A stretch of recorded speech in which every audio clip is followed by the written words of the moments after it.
Good evening, everybody. Welcome back to the Random Show, episode number 76, with your illustrious host, AgostinhoZinga. This is Random Show, episode number 76, with your illustrious host, AgostinhoZinga. Eric C in the chat right now. How dare you say anything like that? I'm sorry I am late, but how dare you suggest that I'm out here trying to wear my Man City shirt? How dare you? Take that back, good sir. Take that back, okay? I don't have Manchester United red on, but you know where my allegiances lie. You know where my allegiances lie. I will not have my name slandered in the chat, in my own chat. No way, no way. Jose. But yeah, big up everybody that's in the chat right now tuning in. We're live and direct. Long time coming. Long time coming. Coming long. It is what it is. We are bike, as we like to say. We are bike. But big up everybody tuning in, coming in later. Make sure as you do when you join the stream, when you like what you see, you like what you hear, make sure you're smashing that like button for me. That'd be greatly appreciated. I do understand the lighting here is not the best and I am a bit dark and whatnot, but hopefully just the sounds of my voice shall be enough to guide you through this random show that we have today. Okay? This shall be enough. This shall be enough. I have a lot more time on my hands now going forward due to some extenuating circumstances that are clearly not my fault, because it never is my fault. In this case, it definitely isn't my fault, unfortunately. The company that I was previously working for, unfortunately, has gone under. So I'm now here with you guys a lot more often than I probably would have liked to, because, you know, being employed is probably good for life, but hey, it is what it is. So if you see me here more often and you're wondering, how the hell is this guy here streaming all the time and uploading all the time? How do you have so much time? Now you know, mate. Now you know. My day's been opened up. My horizons are clear. I have so many things I could be doing now. So many avenues I could be exploring. So yeah, here we go. Here we bloody go. Now, no need to be sorry, Dylan. It is what it is. Stuff happens, innit? It is what it is. You just keep trucking on. You just keep powering forward, right? You keep powering forward. You keep trucking on. You sign up to flipping, what you call it? You sign up to, what's his name? Liver King's program. You get on the Joe Rogan plan. You start swinging some kettlebells around, right? You'll do all that good stuff and you just keep on trucking. Yes, hello from Berlin. Wagwan from Berlin. I shall be there sometime next month, hopefully. That is the plan. Fingers crossed. That should all work out. Looking forward to that one. Big up everybody else. Uche, Josie Masters. Big up Eric C, of course. Big up Koilia. Everybody in the chat. Big up you. Big up you. So, random show as per usual. Loads of random things to talk about. Loads of random things to go through on. We're going to dive right on deep. We've got tons of things to catch up on because I've been so delayed, so out of touch with everything that's been going on. So please, I apologize for that. But we're going to just keep powering through and not waste a single bit of time. So, first things first. First things first. I'm not too sure if you guys are aware or you know or you care or you have any sort of interest in this young lady, but she seems to be dominating my side of the internet.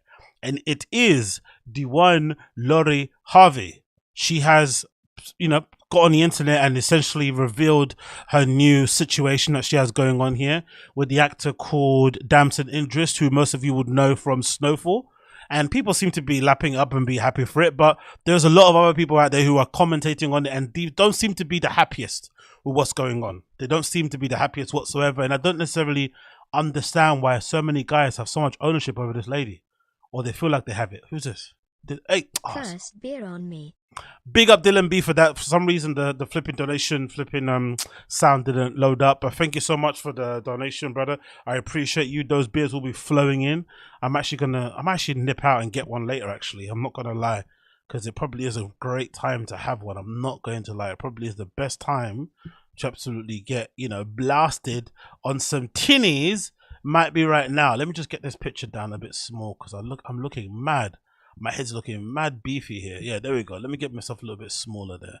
I know I've got a big head, but it's not that big.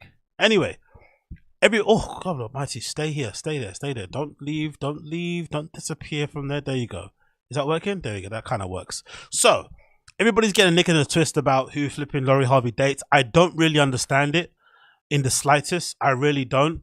Because I think for the most part, most of the guys out there who are complaining, probably wouldn't have the chance with her anyway. So why do people have this weird ownership to this girl? I really don't understand it. I guess she's hot. I understand it. I understand she's going to be appealing to a lot of dudes, but I see a lot of guys kind of, you know, claiming her as if like, oh, this is mine, and not even in a cute way, like, oh, you know, when Rihanna got with ASAP Rocky, everyone's like, oh my god, I wish that was me, or whatever.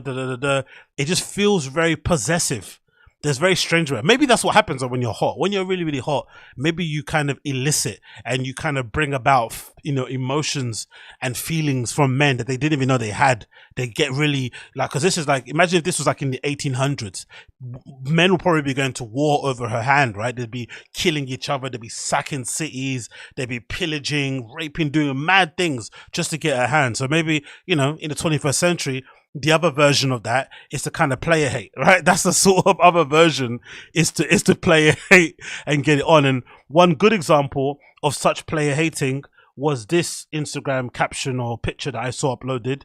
This one here from Meek Mill that I thought was absolutely bizarre, right? It's taken from the Shade Bar. Look what Meek Mill said. Y'all let that girl F anybody.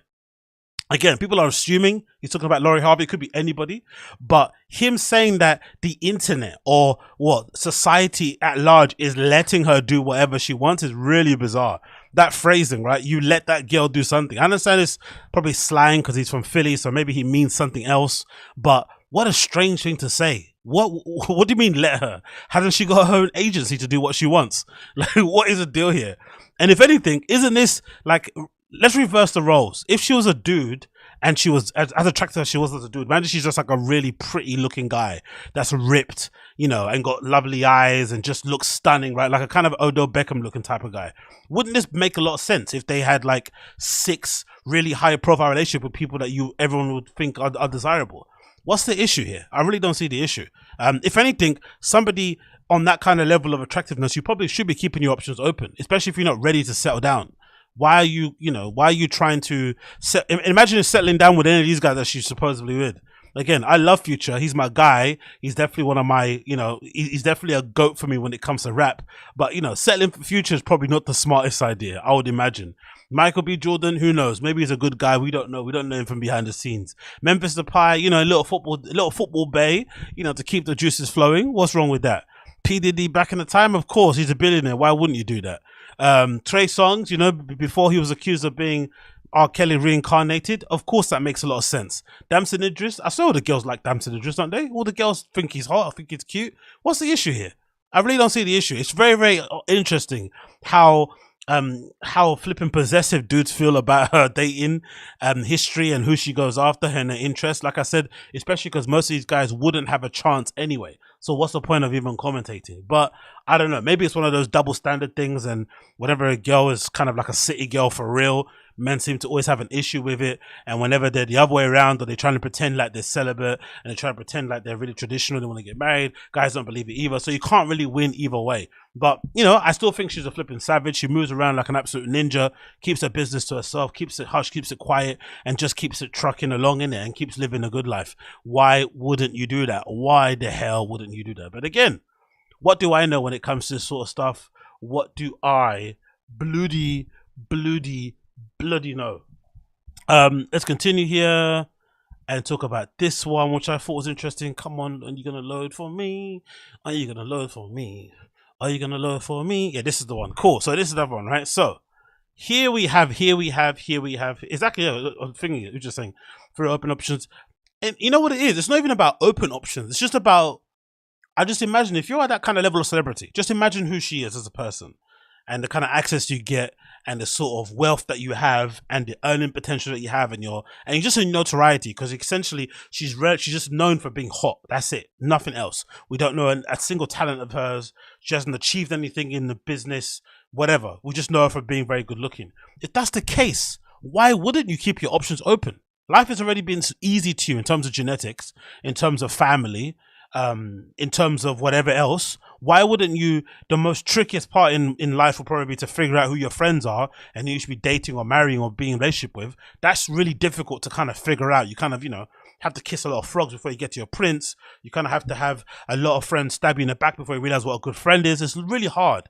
So why wouldn't you keep your options open? You know, make sure that you can see the lay of the land. Make sure you're sitting, you know, with the chair against the wall like a mob boss, so you can see who's walking in, and keep your options nice and open. And pick and choose who you want. If you don't like it, you put it down like a disgusting little, you know, when you go to one of those parties and they have those little trays, people come around and give you little dishes, the little finger bites. And you're like, I don't really like that. And you put it back down. That's what you do, right? Pick him up. I don't really like that. Nah, too light. Too emotional.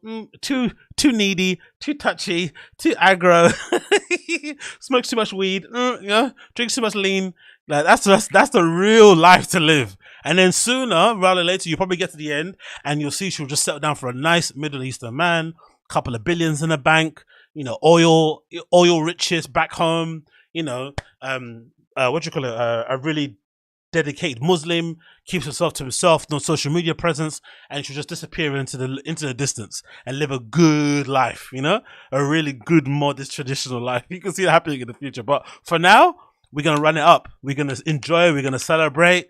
We're going to go to Met Gala with the new baiting. We're going to hang out. We're going to go to flipping Coachella and shit. You know, we're going to enjoy ourselves. But later on, we're going to chill and we're going to marry Mustafa and we're going to keep things nice and chill. But hey, what do I know? What do I know? Moving on. We have this. Have you seen this? IGGY AZALEA is now on OnlyFans, hotter than hell. All the lemmings outside are getting very, you know, infatuated and excited about this. Oh my God, IGGY AZALEA's on OnlyFans. I can't wait.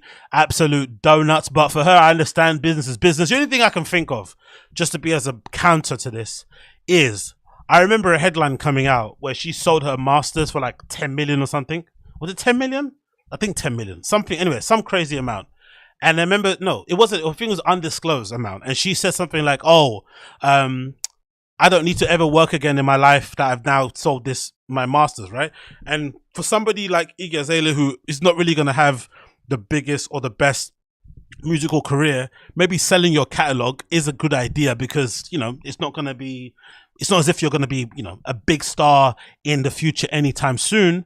And the catalog that you have, you sell it for whatever it may be, you get the money up front, and then you can still earn and accrue whatever you can in the background as well. So it's a pretty good deal all you know, when you think about it that way. But I find it a bit weird how somebody who said they were financially secure by selling their masters is now all of a sudden doing OnlyFans. And you can't say, I'm only doing it to promote my music. Yeah, sure you are, but you're also doing it for money. And I'd assume anyway, because the good thing about IGGY is that she was one of the most requested people, I think.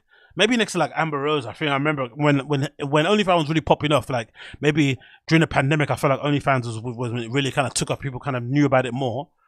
I feel like a lot of people were requesting, oh my God, imagine if IGGY was on there. When IGGY was on there. So she was always heavily requested. So I could imagine a scenario where she's actually got a deal in place with OnlyFans. So it's not even just her doing it herself. Maybe OnlyFans, you know, have put in some money too, or they're going to give her a better percentage, withdrawal rate. I don't know. I can imagine that being a thing, but I just find it a bit odd how one time you're saying you're financially secure and next minute you're launching OnlyFans. Unless she's honestly saying, hey, I don't need this money.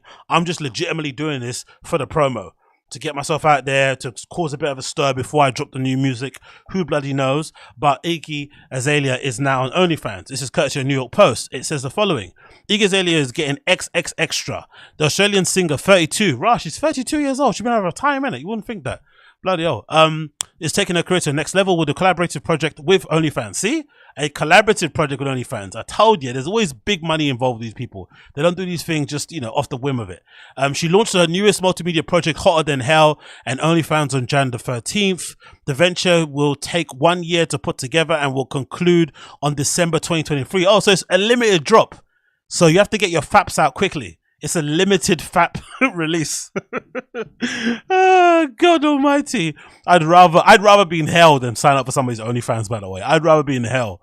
The venture will tell AZALEA's newest endeavor will mix the artistic mediums of music, illustration, poetry, photography, and video for a creative yet unapologetically spicy content. Snippets of the upcoming fourth album will also be sprinkled throughout. Imagine signing up to somebody's OnlyFans and you get given video footage of them rapping in a studio booth.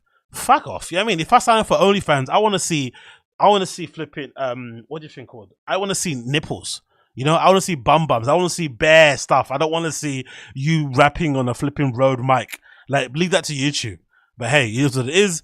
The Cream singer will has even teased her new collab on Jan 10th, writing on Twitter, music, summer, scandalous shit, Friday. Hotter Than Hell and OnlyFans will be the Fancy's crooner's biggest work ever and is inspired by 1990s age of the supermodel. Okay, fair enough. Interesting project. The project will also highlight sexuality as well as give a nod to the idea of the centerfold model and is a hyper-realistic version of the blonde beauty's life. Her first visual collab is with the artist Ian Woods. Pamela Anderson's sexuality and modern sex book are also top inspiration for Azalea's latest. Okay, so she's trying to do an arty-farty sex type of thing, yeah? Embracing my curves, embracing my sexuality, what's that thing called? Reinterpreting or reimagining what it is to be a sex icon, all these type of things. Okay, we get it. I've been working on Hotter Than Hell for 6 months and already I'm full of excitement and nervous anticipation to begin revealing it to the world layer by layer. People love saying this, innit? People on social media. I've been working so hard. I've been in a laboratory. Of course you have. That's a given though, isn't it? It's like, duh, that's a bare minimum you should be doing. They say it as if like you should pat them on the back. I've been working so hard. 6 weeks, 6 months in the lab, putting this thing together. Yeah, you probably should be working for 6 months. If you expect people to give you $10 a month, you probably should be working for 6 months to try and get that money out of them. You would imagine. But hey, what do I know? Here's a picture of it with some graphics or content with a bit of, a little bit of a teaser just in case the lads want to know Wagwan. The mother of one went on to admittedly say, I never knew OnlyFans was a place where I could be creative, so I didn't expect to be collaborating with them on my biggest project to date. Once I looked beyond the surface level of the chatter about it meant to have an OnlyFans. Yeah, right. The underneath, okay, behind the scenes of flipping OnlyFans, at the heart of it, they're helping what? They're helping kids in Africa with cleft lips, right? And cleft palates and shit. That's what they're doing, huh? Okay, cool. They're taking homeless people off the streets. Yeah. All right. I realized it was the perfect platform to launch a multimedia project on. I feel excited about not having to worry about the overwhelming creativity limiting censorship artists have to navigate when sharing work on other digital platforms. So YouTube, Spotify, Apple Music was too limiting. Let's go to flipping OnlyFans to get that music popping, yeah? All right, cool. The project is bold and fun, and so is this collaboration. I think it's going to surprise a lot of people. Probably not. You're going to get, you know what you're going to get? You're going to get a few pictures of her in lingerie. You're going to get some close-ups of maybe some nips, right, through lingerie, so you can imagine it in your head. You might get some salacious movements on a chair, so you can picture yourself on the chair and all that kind of stuff. It's not going to be anything crazy. It will just be like an X-rated version of videos. But again, run the money up, man. I'm all for it. Run the money up. She's got a kid. She's got an absentee father in Playboy Carti, who I love, but, he's not the most engaged or involved dad you can think of. Tory Lanez is fighting for his life in prison, who was meant to executive produce her album. She's got to do what she's got to do. You know what I mean? And the single mums out there, they have to make sure they put food on that table. However you put food on that table, you put it on that table. So if it means, doing a couple of selfies and some, in some flipping Fenty lingerie, do your thing. On her OnlyFans profile, parts of the Hotter Than Hell will be unveiled throughout the year, piece by piece. The event will also feature exclusive partnership with producers, visual artists, as well as fashion photographers. Subscribers will get access, first look access and exclusive content throughout the year, and they will score the snaps for a monthly $25 a month. Shit! Come on, Iggy, man. You are scandalous. $25. That's a lot of money, bruh. You got to really like Iggy to be paying that. But again, run it up, but she's asking for a lot of dough, innit? $25 a month. Shizer. That's more than Netflix, innit? No? That's more than YouTube Premium, no? That's more than Amazon Prime. Amazon Prime with videos like $10 or something, or $8. That's a lot. Shizer. And you know what's the unfortunate part of it? Most of it's going to be available on flipping Reddit. Someone's going to rip it, someone's going to put it in a zip folder, and they're going to put it on Reddit, and they're going to have one of those they're going to have it, they're going to share it and say it's kind of like fighting back against censorship, fighting back against the lack of access. They're going to use it as a way to talk about other things. But yeah, congratulations to Iggy anyway, regardless. Hope it gets successful, hope it makes her bare money and whatnot. But damn, son, that's a lot. That's a lot. $25 for lingerie shots. and a few of those like, oh my god, I dropped something on the floor, let me bend over and pick it up. Oops. Those kind of shots for £25, $25. Shit. You got anyway, I'm not gonna say what I was gonna say. Let's move on. $25, yo, that's a fucking bump. But yeah, moving on. So, have you guys seen this? Again, this I think maybe tied to a lot to the Andrew Callahan thing, right, from Channel 5. I'm not really too sure why everyone's getting punished for being horny, man. This is really weird. We live in a weird world. Horniness is being punished. You're losing your job for being too horny, which is mad, really. But maybe, considering what happened to Tory Lanez, it should be a lesson to everyone. Just keep your horniness in check. But you see this story, courtesy of New York Post. Tennessee cops, including married female officer, fired after repeated wild sex romps. I love the term romps as well. I remember in the UK we'd have headlines that say like bonks, sex bonks, right? That's what we'd have. But I love the term romps, sex romps, wild romps. What does that mean? Were they wearing like traditional African marks and stuff and dancing while they were doing it? Were they hanging off of trees? Like, what's a wild romp?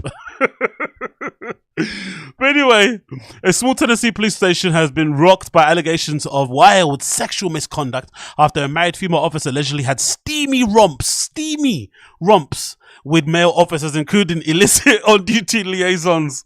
Steamy romps. Yeah, get the devil emojis in the chat. Oh, we got a couple already. Get your devil emojis in the chat if you want a steamy romp.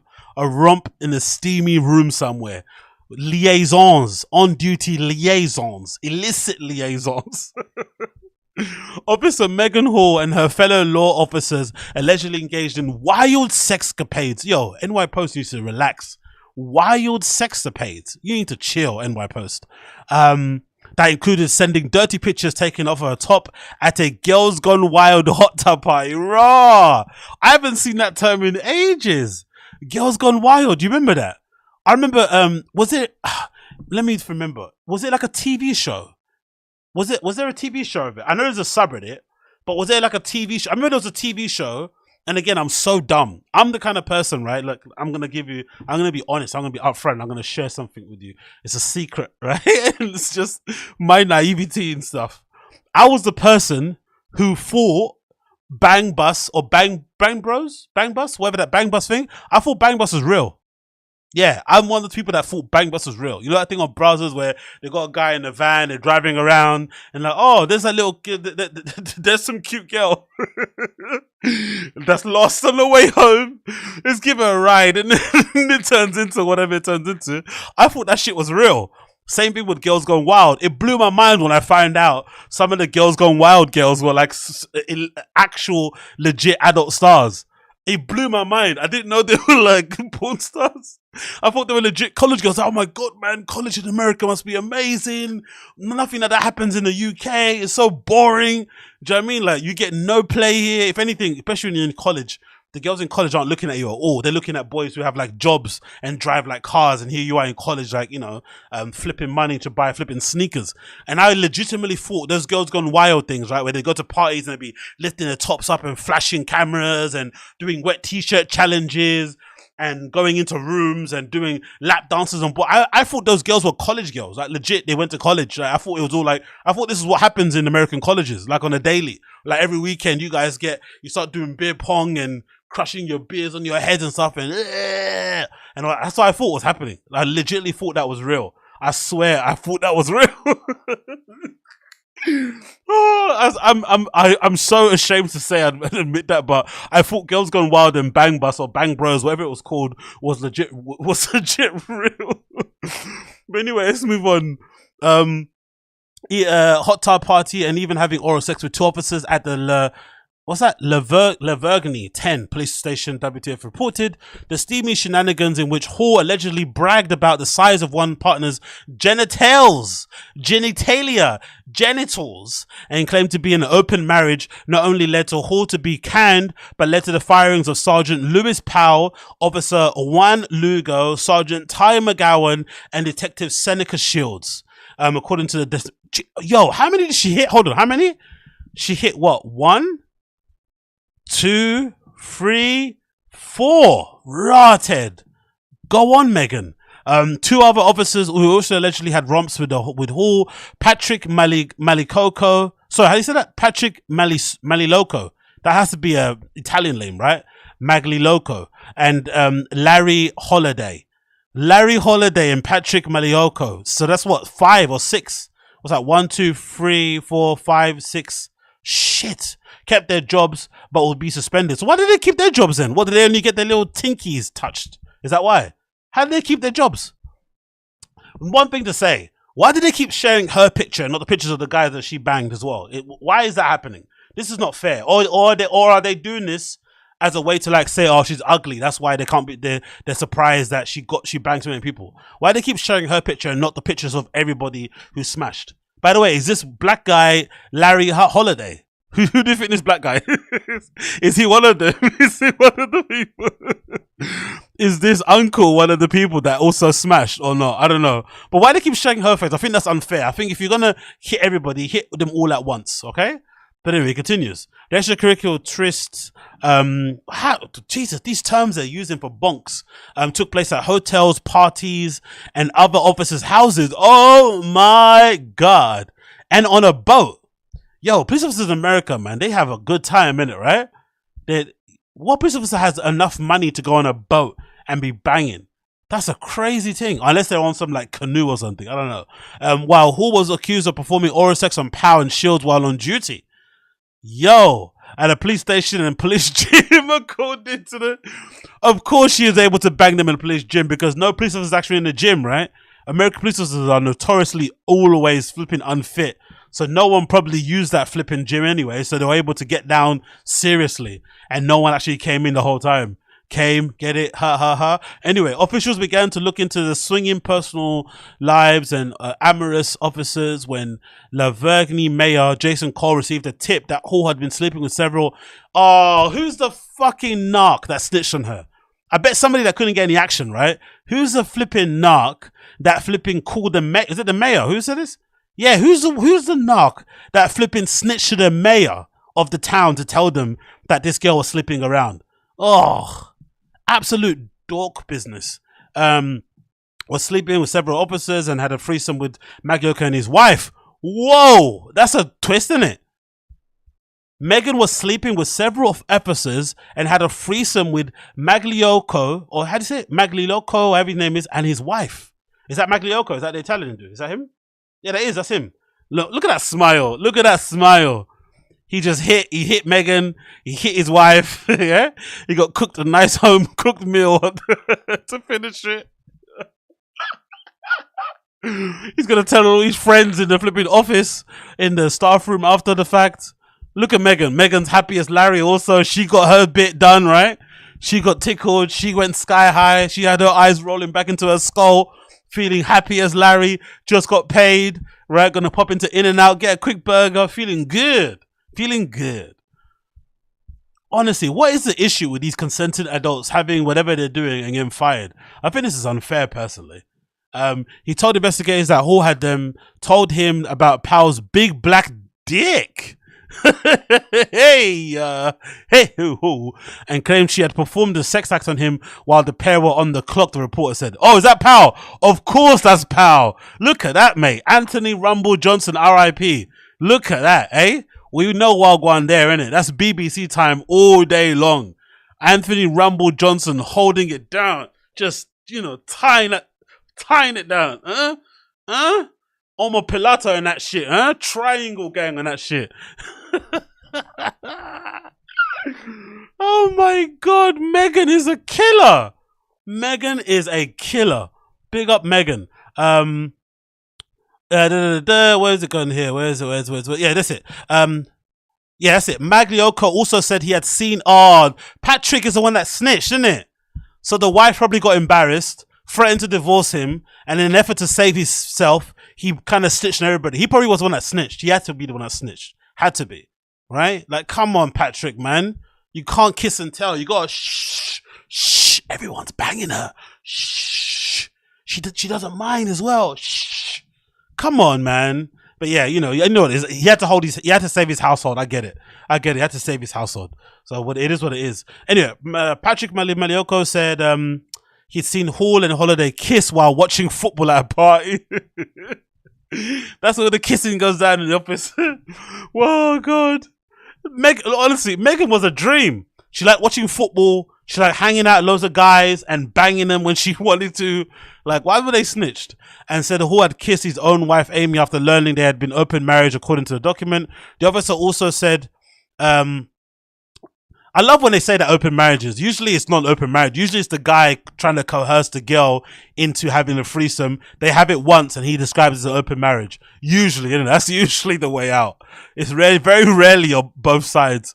Officer said that Hall's husband saw them kiss and told officers that the cuckold really wasn't on board. With his wife having threesomes with Magliocco, but she continued having relations with him. You know what Patrick was afraid of?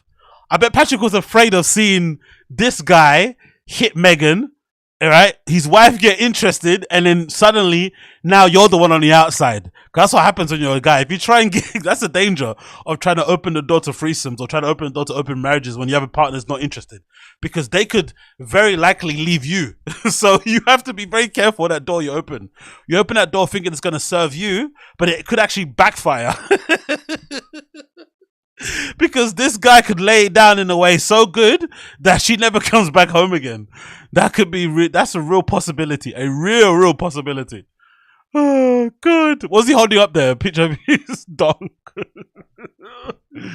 When questioned, Powell later denied that she had opened Powell later denied that he had a sexual encounter with Hall, but said everybody knows that she had multiple partners, as he was named by Holiday and McGowan. After being caught lying about the being in the gym with Hall, Powell admitted to the tryst during a follow-up interview. So everyone snitched on each other, right? This is like the police version of YSL, isn't it, right?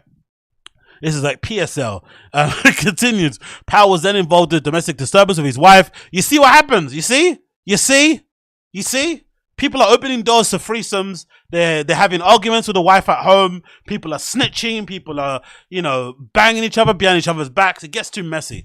Powell was then involved in domestic disturbance with his wife, who told investigators he beat the shit out of me, adding that he would most likely lose his children after the spurred woman learned of the affair. Look at that, man. That's some... Oh, look at those eyes. Look at those eyes. Do not leave your wives around this man. Things could happen that you might regret. Holy shit. This is crazy. And I bet that town, honestly, has like horrible statistics as well for crime. I bet that town has crazy high statistics for crime, burglary, the R word, assault, murder even. And here these guys are too busy playing flipping Sunset Beach, right? Acting like they're in the first season of flipping Real World, like trying to relive their flipping youth while they should be out there arresting, diddlers and whatnot. And here they are flipping swapping saliva every single day. Like, come on, man, relax, man. Put your little winky away. It continues. Holiday admitted that under questioning, imagine they brought all these cops into police rooms, interviewed in handcuffs, basically questioning why they were being so horny. Holiday admitted after questioning to having sex with Hall multiple times, and McGowan revealed that he once went to Hall's house with another female, another one, and exposed his journals according to a graphic report. After initially denying having sexual relationship with Powell McGregor, Hall later copped to the affairs, also admitted to having sex with Lugo at a motel after they met at a go-kart center. Go-kart and bonk. That Lugo initially denied having a relationship with them. Under questioning... It was all worth it. Wow, steaming Rogering. Big up Larry Holiday with the $10. It's always worth it, man. Honestly, it's always worth it. Big up Larry Holiday in the chat. Big up.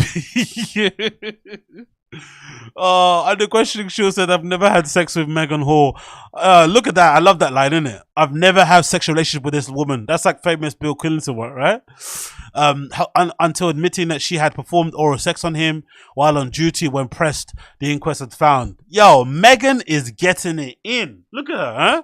Look at that brain. Look at that forehead. That's where all that thinking gets through there. Men cannot get enough. Are we going to get something? Are we going to get an OnlyFans from her? Probably. I'm assuming so. This is a lot of press and media for a very, I don't know, middle of the road lady, and she's probably going to be thinking, you know what, let's capitalize on this, let's make this worthwhile, and let's get the OnlyFans popping off. But God almighty, she was getting it in. Well done, Megan, mate. Well done, Megan. Continues. Look at her. Look, she eats well. Look, right? She finishes the food on her plate. She doesn't mind hanging out with the lads. She watches football. She can chill.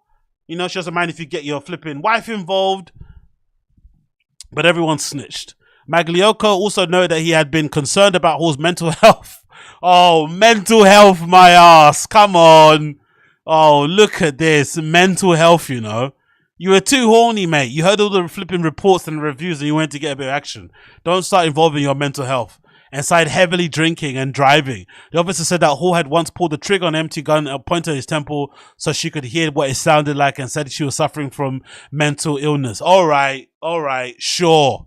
An often mentioned event in the report was a Memorial Day party in a boathouse owned by another member of the department, to which several officers had brought their children.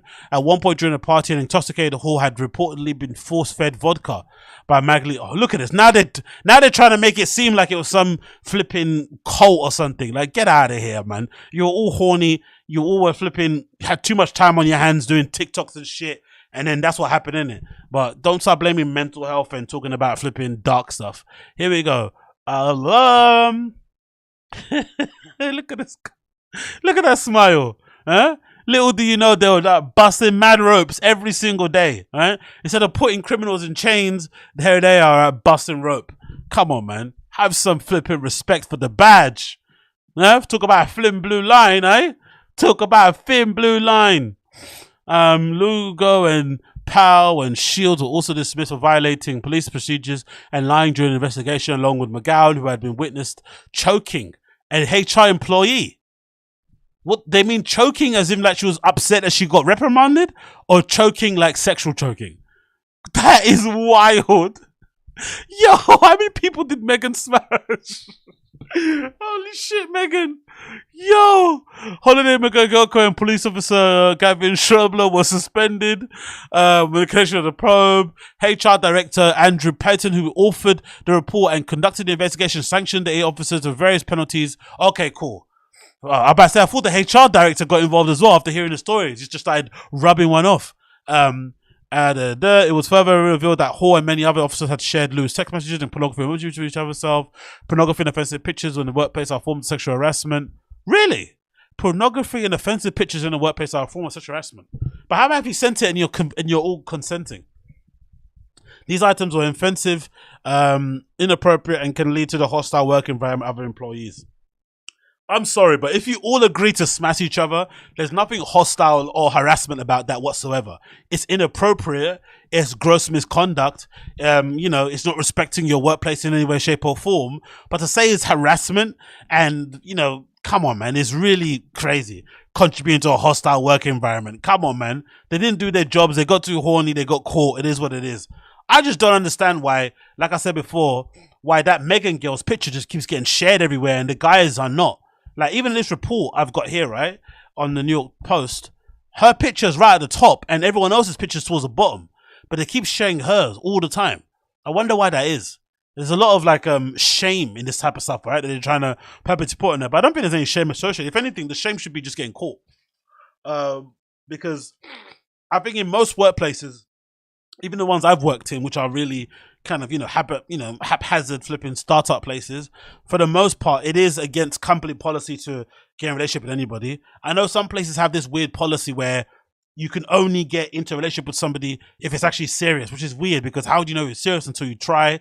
But I know that happens a lot, where they say it can only be relationship if it's a serious one, where you're actually dating. It can't be just hooking up and stuff. But it's also very, very, what's that thing called? It's also very naive and also doesn't make any sense to limit people to not date people that work, because it's just, especially pre-pandemic when we were all in workplaces and we all went to offices and we all went to restaurants and bars and hotels, wherever we worked in, and we were there for like 8+ hours. You get to know people intimately in a way that you wouldn't maybe meet somebody if you're dating them from a flipping dating app or something, right? You get to meet people intimately in a really, really intimate way. And you get to know every single thing about them, which is why people have that term about work wife, work husband, blah, blah, blah. It's very difficult to expect people in that environment, sorry, in that scenery to not get together. It's very strange. Now, should it be advised not to? Of course it should be. That whole adage of like not shitting where you're eating is true, because if it messes up, the really unfortunate part of it is it's probably like the same thing like hooking up with friends. It's, you know, it might make sense in a moment, but long term, it's going to mess up your friendship. And really and truly, if you're friends with that person, it's probably nicer to be their friend than to try to take it that romantic way if it didn't happen that way. Because if it was meant to happen, it would happen. If it didn't, keep them as friends. Same thing to workplace. Workplace colleagues, sometimes just best to keep it professional, keep it whatever, and just do what it may be done. But in this scenario, where everybody is in agreement, they're all legit consenting adults. Some of them have children. Some of them have wives as well, right? They're all legit adults, like, you know, plus 35 years of age. I think at some point there has to be personal accountability. And if they all wanted to take that risk and they all wanted to do what they wanted to do and turn the flipping police station into a porn set or something, fair play. But also you have to accept the consequences, innit? And they all got fired. I think that's a fair thing. The other two guys that didn't get fired, I don't know why they didn't get fired. Maybe they didn't have full intercourse or something, which I think is really ridiculous. I think anybody attached to this, even if you were holding the flipping tripod, even if you were flipping getting the drinks and refreshments for these guys in between bonks, you should all get fired, right? You should all get let go. But the idea that her face is the only one getting plastered everywhere is a bit unfair, personally. But I also want to know more about the story. There's definitely more to it than meets the eye, because they're trying to make it seem like she was this devious vixen that was corrupting everyone's mind. But I just think people were just getting really horny. People were probably sharing stories about her in the flipping over the coffee machine or the water cooler. Guys were getting excited. They were texting and messaging and trying to get involved. And then, you know, something happened and something moved on. I don't really know, but I just think it's really unfair, personally, for me. I just think it's unfair in the general. Consenting adults should be allowed to do what consenting adults want to do, but I guess, you know, when it's a police station where they're probably not meeting their quotas and stuff, it's probably embarrassing when this happens. But imagine whoever snitched went to the mayor. They didn't even go to the police chief. They went to the flipping mayor to complain. That is real level narc stuff. Real level narc stuff, man, to go to the mayor. But hey, what can you do, innit? What can you do? Oh my god. Proven saying you can see that Megan girl is a type who finds condoms offensive. Yeah, the ones that I'm actually allergic to them. It's like, allergic. Okay, cool, man. Cool. Or the type of person, oh, actually, she's probably the type of girl that says stuff like, that's always a red flag if you're a dude. What's the girl say? Like, I actually prefer hanging out with boys. I don't have any girlfriends. Boys, I always like hanging. It's like, excuse me? Okay, cool, man. Cool, man. Anyway, let's continue here. Bada bing, bada bing, bada boom. Have you guys seen this? Talking about romps. It looks like Kanye can officially romp because he's Christian, right? So the only way he can actually legally romp, or no, the only way he can romp without making it sinful is to be married. So Kanye decided to do what most Christian men do when they're really horny. Let's get married.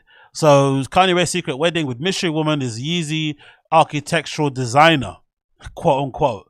I want to see her accreditation personally. What's this architectural designer thing? Come on, this is like those hot girls that start streaming games and stuff. I'm a gamer. Yeah, right. You're a gamer. Yeah, right. But you know, let's continue. Kanye West is just hanging out around town with a mystery blonde. He's also married to her. They recently had a private ceremony to celebrate their love. Sources connected with the couple tell TMZ that the woman is Bianca Senzoni. She hails from Australia and she worked as an architectural designer at Yeezy for several years. She also has been a brunette until recently. She's switching up to blonde. Our sources say Ye and Bianca recently had some sort of wedding, even though they were told it doesn't appear they filed a marriage certificate to make it legal. Big up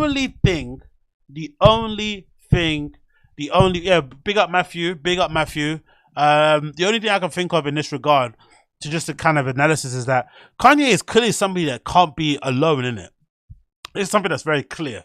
This guy is very much a lover, not a fighter, which is interesting because he always ends up fighting his loves. Why does he fight them so often when he clearly needs a bit of affection, needs a bit of support, needs an arm around the shoulder, likes a hug, you know what I mean? Likes to have dinner with somebody and not alone, which is understandable, but why do you keep pushing these ladies away then? You know what I mean? Treat them nice, keep them near, you know, love them, dote them so that they don't run away like Kim did.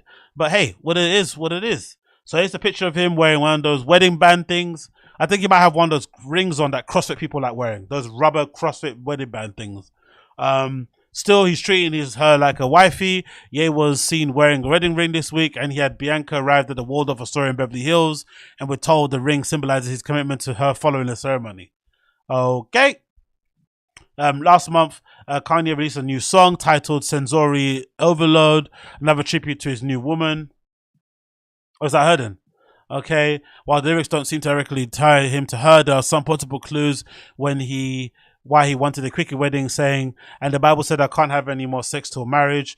TMZ broke the story. Ye told Ye and Bianca were spotted sharing a meal and chatting at Waldorf Astoria. Okay, fair enough. I don't actually know, what does this lady even look like? What's her name? Bianca Sensori. What is that? This one, right? Bianca. Let's see what Bianca Sensori looks like. I'm not actually familiar with her architectural work, unfortunately. Let's see what she looks like from head to toe. Let's see. Bada bing, bada boom. She's everywhere now in the news. This is a good thing, I guess, or maybe a bad thing if you're a private citizen just doing your thing and now suddenly you've been blown up in the biggest way possible. But this is what happens when you fall in love with one of the most famous men in the world, isn't it? It kind of comes with the territory. Get it? Comes with the territory. No, let me just continue. But yeah, Bianca Sazori. Okay, this is what she looks like. This is the architectural engineer, allegedly. Okay, cool, man. I guess he's got a type, clearly. But again, like I said, he just, he seems to like love. He wants to be in a relationship, doesn't want to be alone. She works in the same industry, in design, architectural field, blah, blah, blah, blah. Hopefully it works out for the guy. Hopefully he hangs out with her more so than flipping Nick Fuentes and whatnot. I would appreciate that as a fan. But if this means we get more shoes, selfishly, and we get more albums, then I'm all for it, innit? Love is love. Let the man love, man. He wants to love. He wants to be in a relationship. He wants to do his thing. It's all well and good with me. So yeah, I've got no issue with it whatsoever. Big up. Get forward. Do your thing. People in the chat are saying, what, 6 months top? Come on. Ocha saying she's baddie. Yep, for sure. Let's be honest. She looks better than Kim. Nah, this whole better than... Look, he's still got both on his flipping docket. Do you know what I mean? That's still a win. So the better than thing is a bit lame. I think the comparing of the women is a bit lame, in my opinion. But hey, what do I know? Pictures of them together. Pictures of Kim here, side by side. They look like they're having fun, having a good time, and getting the wheel of death here. Yeah, okay, cool, man. She was very different in these pictures than the other ones, right? I think she put on a few LBs since the other ones and whatnot. But yeah, fair. He seems to have a ting, seems to have a spice. He's gone quiet a bit. Maybe she's calmed her down a bit. Maybe she's calmed him down a bit because we haven't seen him in public too often or recently, saying anything crazy. So that's all good. I guess Chris Paul is probably happy as well, and after Kanye just dropped that bomb that he saw him with Kim. So yeah, well done to Kanye, I guess. Love wins, love wins. He looks buxom. Everything is a win. Everything's a gone. We're going to keep continuing living life. So big up him. Hopefully we see more shoes, see more music, see more albums coming forward. That's the only thing I'm in this for. That's the only thing I'm in this for.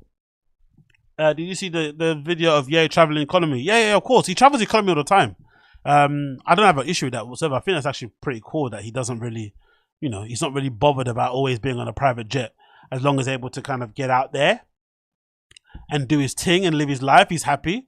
So no issue with that with me personally. I think that's pretty cool. Imagine being on a flight randomly, going to Cancun, and there's Kanye on your same flight with you, on aisle whatever, 27C, crammed in there just in front of the toilets. That's pretty cool. I'd think so anyway. I wouldn't be too hard up if I saw that, right? I mean, I might bump into and say, hey, well, go on, man. You want to sign my shoe? Would you mind signing my shoe? Would you mind telling me when Donda 2 is going to come out properly on streaming platforms, please? All those things may go a long way. All those things may go a long way. Next, we have to talk about this. What's going on with Jordan Peterson, man? What are those? Or what is that? What is he wearing? What is that outfit? What is going on here, man? Jordan Peterson was the guy. I've said it many times before here. I used to actually legitimately listen to this dude. I bought the first book. I went to watch one of his first lectures when he came here to the UK. I think he came to some like place that's like a round house or round theatre somewhere in central London. I paid my hard-earned money to watch him speak.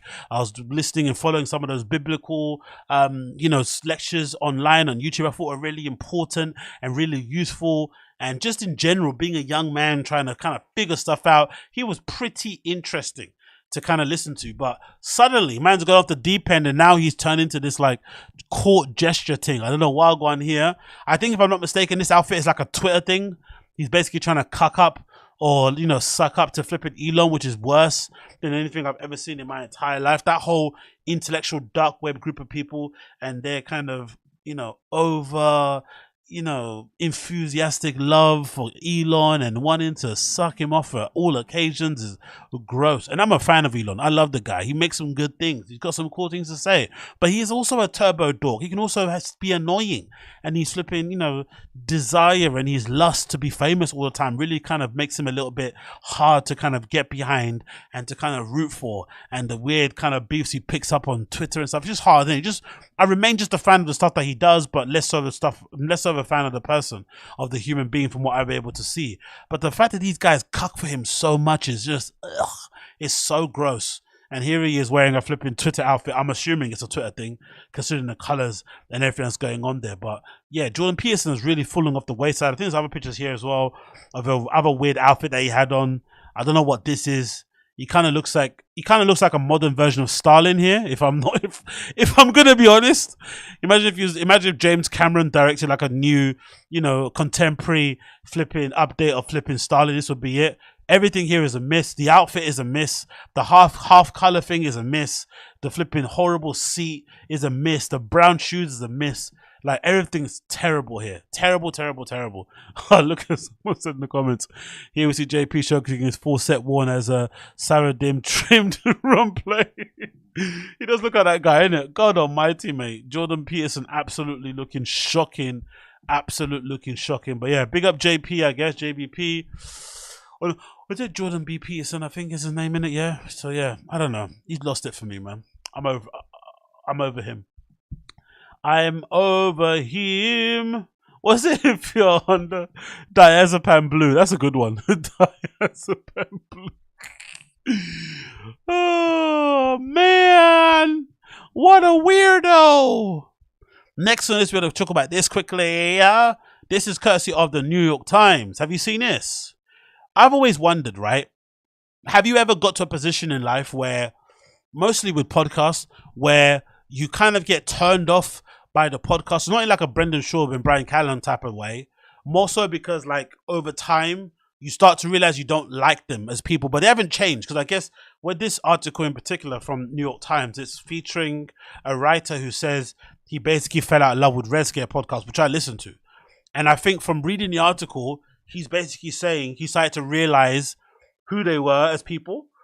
Maybe he was a little bit enamored with them in the beginning, but over time, he started to realize he didn't really like identify with them. But it didn't change. He just, didn't identify their views. So I wonder, in life, do you ever get to a point where you think, oh, I don't identify the person's views. I don't like what they stand for. I don't like what they represent, so I'm going to back out of it. It doesn't necessarily happen to me that way. I tend to kind of stick with things because I like the people despite their flaws. If anything, the more flawed they are, the more willing I probably am to kind of follow them and kind of be backing them and kind of be on the journey and supporting them and stuff. That's what I'm probably going to do. But I'm not just going to write them off because suddenly they don't share the same opinion as me. It's not that serious, really. But I don't know. Some people want whoever they follow to have the same opinion as them, which I've always thought to be a little bit naive, a little bit, a little bit dumb, really, considering the variety, of thought out there that exists. But hey, what do I know? Sorry, this is courtesy of the New York Times. Featuring the article says podcast overload by Eugene Rapkin, who funnily enough is the absolute turbo dork that used to run, I'm not sure if he's still running it now at the moment, Style Zeitgeist Forum, which I used to be a part of for a long time back in the day, and used to rule that place with an iron fist. Style Zeitgeist Forum.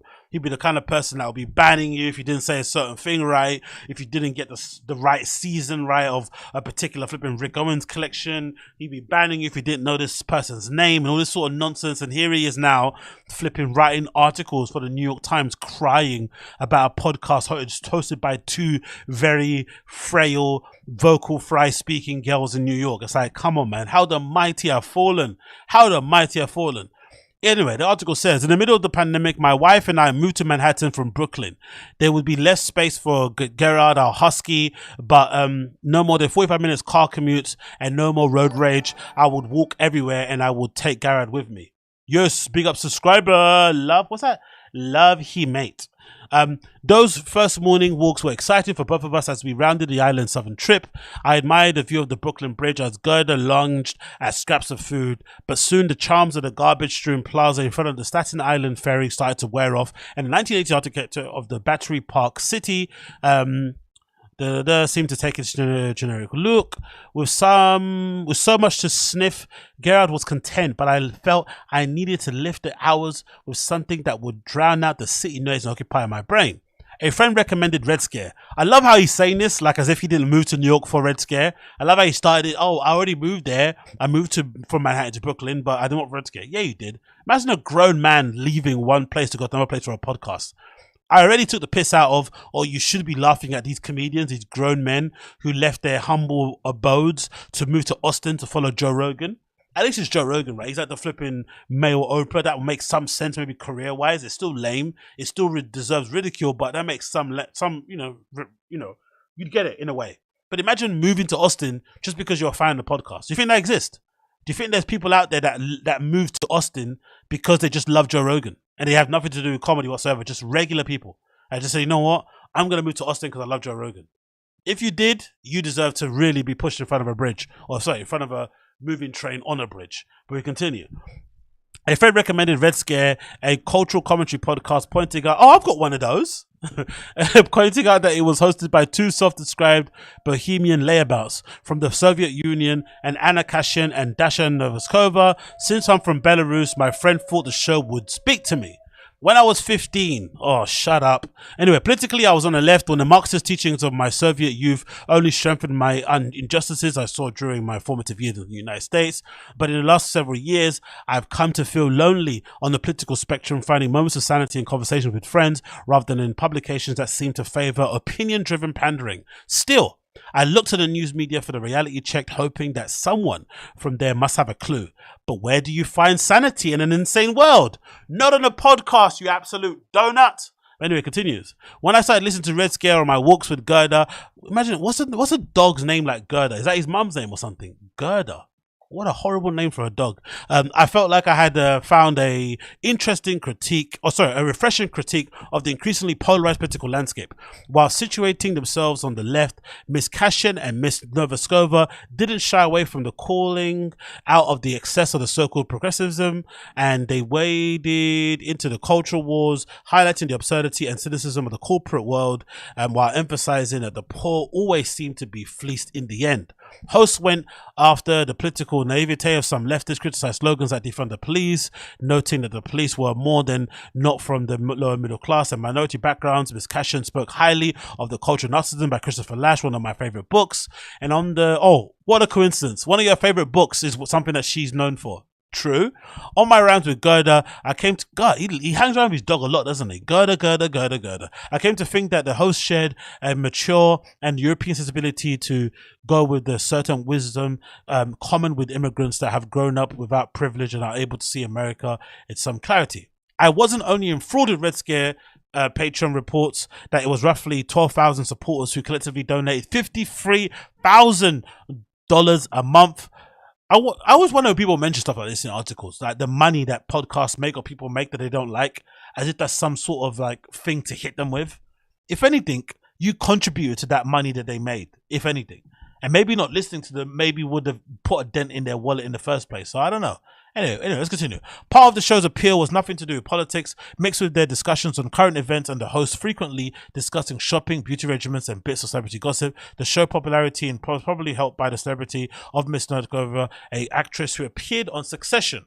More often than not, I'm nodding along as I listen to the back to episodes. Gerda and I started spending more time on our walks. Much to her delight, and my headphones discouraged strangers from trying to engage me in my nummy doggy chit chat. To celebrate her new outdoorsy lifestyle, Gerda took NASCAR-style laps around the dog race. But somewhere along the way, the podcast began to grate me. It began to grate me, sorry. Maybe it was when Miss Cashin offered a defense of Carl Rittenhouse, a teenager who fatally shot 2 men and wounded another during a 2020 Black Lives Matter protest in Wisconsin. And by the way, Carl Rittenhouse did nothing wrong, right? Can we just put that out there? He did nothing wrong. The worst thing he probably did was go in there and trying to play flipping Captain America, right? By trying to defend local businesses. And I think the early reports of him saying, oh, somebody he knows locally lived there when none of his family, I think a family member lives there, but no one owned any businesses. It was just a lot of like kind of, inserting yourself into a drama. People do that all the time online. People have to insert themselves in situations. But in terms of defending himself, he did nothing wrong. Because if he didn't defend himself, he definitely would have won. He definitely would have ended up being the one that was killed that day, especially knowing what he looks like and what he was purporting to represent. He definitely would have got, obliterated there in the street. So he did nothing wrong, in my opinion. If anything, he proved how good of a flipping shot he was. Because I think one of the guys, he was shooting and he was falling over, leaning back and stuff, and he still was able to get a shot off. Absolutely crazy. Don't get me wrong. Dying with a skateboard in your hand is probably the worst way to go out, but Carl Rittenhouse did nothing wrong, in my opinion, apart from being, a little bit of a, what's that word called? Trying to be a hero. But it continued, and it didn't sit well with me when Miss Cashin questioned the efficacy of the vaccines in the efforts to curb COVID-19, describing herself as becoming an even more conservative COVID truther. Jesus Christ. Anyway, I'm not going to read too much of it, but that's essentially his main issue. I wonder, right, how many of you guys really got turned off with people with COVID? Did COVID really ruin a lot of things? Because I feel like a lot of people's turning points in media, in podcasts, was COVID. The response that some people had. For me, the only one that really kind of grated me in terms of a COVID response might have been the Frightened Kid, might have been Brendan and whatever. When they were kind of acting as if like it didn't exist in the early parts of it and still going around and touring and catching it a million times and just the complete, what's that word called? The complete disregard for what was going on in the world was pretty grating to tell. And I think most of it had to do with the fact that they were only stand-up comedians. Because a lot of these stand-up comedians were acting as if like stand-up comedy was an essential, was like what were they called? What's that term people called they were? What's that word they were? They were an essential worker, as if like we needed stand-up in these dark times to get us through. It's like, no, we don't. We don't want to see you guys on stage. We don't need chicken fingers and warm beer. We don't really give a fuck. Sit down like the rest of us and wait until the word opens up. That's the only time I felt a little bit annoyed. But again, it wasn't like a political thing. I didn't really see it political. I did my thing, what I wanted to do in the beginning. I didn't really care what other people did for the most part. It didn't bother me because I knew I was kind of doing the things that I was doing, quote unquote, right. In the end, we all got proven to be, wrong because, maybe the virus got kind of blown out of proportion. Maybe the measures and the curbs around it were really aggressive and heavy-handed. People in China are still flipping dealing with that issue now at the moment with the zero COVID nonsense. So clearly there were some issues, but I think that early beginning, that early part when all the comedians were acting as if like being on stage was a necessary God-given commodity, like flipping having bread, flour and milk in the fridge, that we needed to have fucking stand-ups. That was grating. That was legitimately grating, like really was.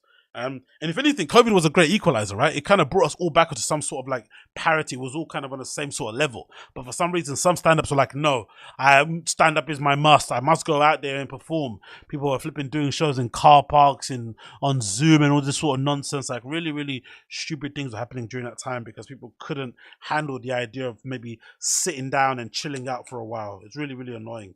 Oh, my headphones are really burning my ears at the moment. But anyway, let's continue. But yeah, so that's the only time that I felt a little bit pissed off and annoyed with people. But again, it wasn't political. What people saying in the chat? Agreed, he was trying too hard to cop. I find the podcast was because of COVID. Oh, really? Okay, Uche said I found the podcast. Well, you found it during COVID. Okay, interesting. They're blaming on the cancelled shows. Yeah, Brendan completely downplayed it, and Rogan never helped by saying that it was just nothing. Yeah. Rogan's exercise things was fucking hilarious, man.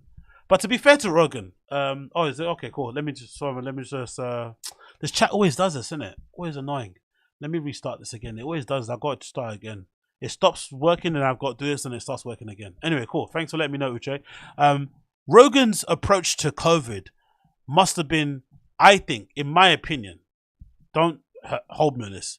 I think Rogan's approach to COVID, how he approached it, was maybe the most bravest and took the biggest amount of balls to do. Because in the heat of COVID, when it was red hot, when people were dying left and right, when the numbers were sky high, he was really advocating for that horse stuff and working out and like saunas and kettlebells. He didn't care. He was really, really sitting in his truth. I'm not taking the vaccine. I exercise a lot. I eat meat. I sweat in my steam room. I do hot massages and shit. He was not caring. He did not sway from that whatsoever. And that took some balls.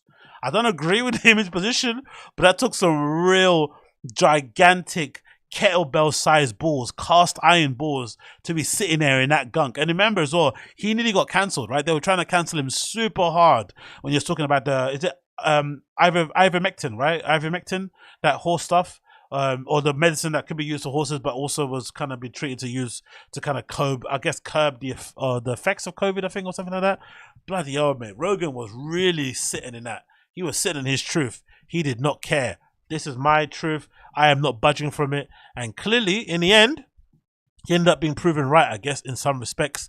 He ended up being proven right. Okay, next on list here, what do we have? We have this. Have you seen this? Lex Friedman is really sad and pissed off and annoyed that people online are upset and what's the thing called? No, people online are taking the piss out of him because of his books.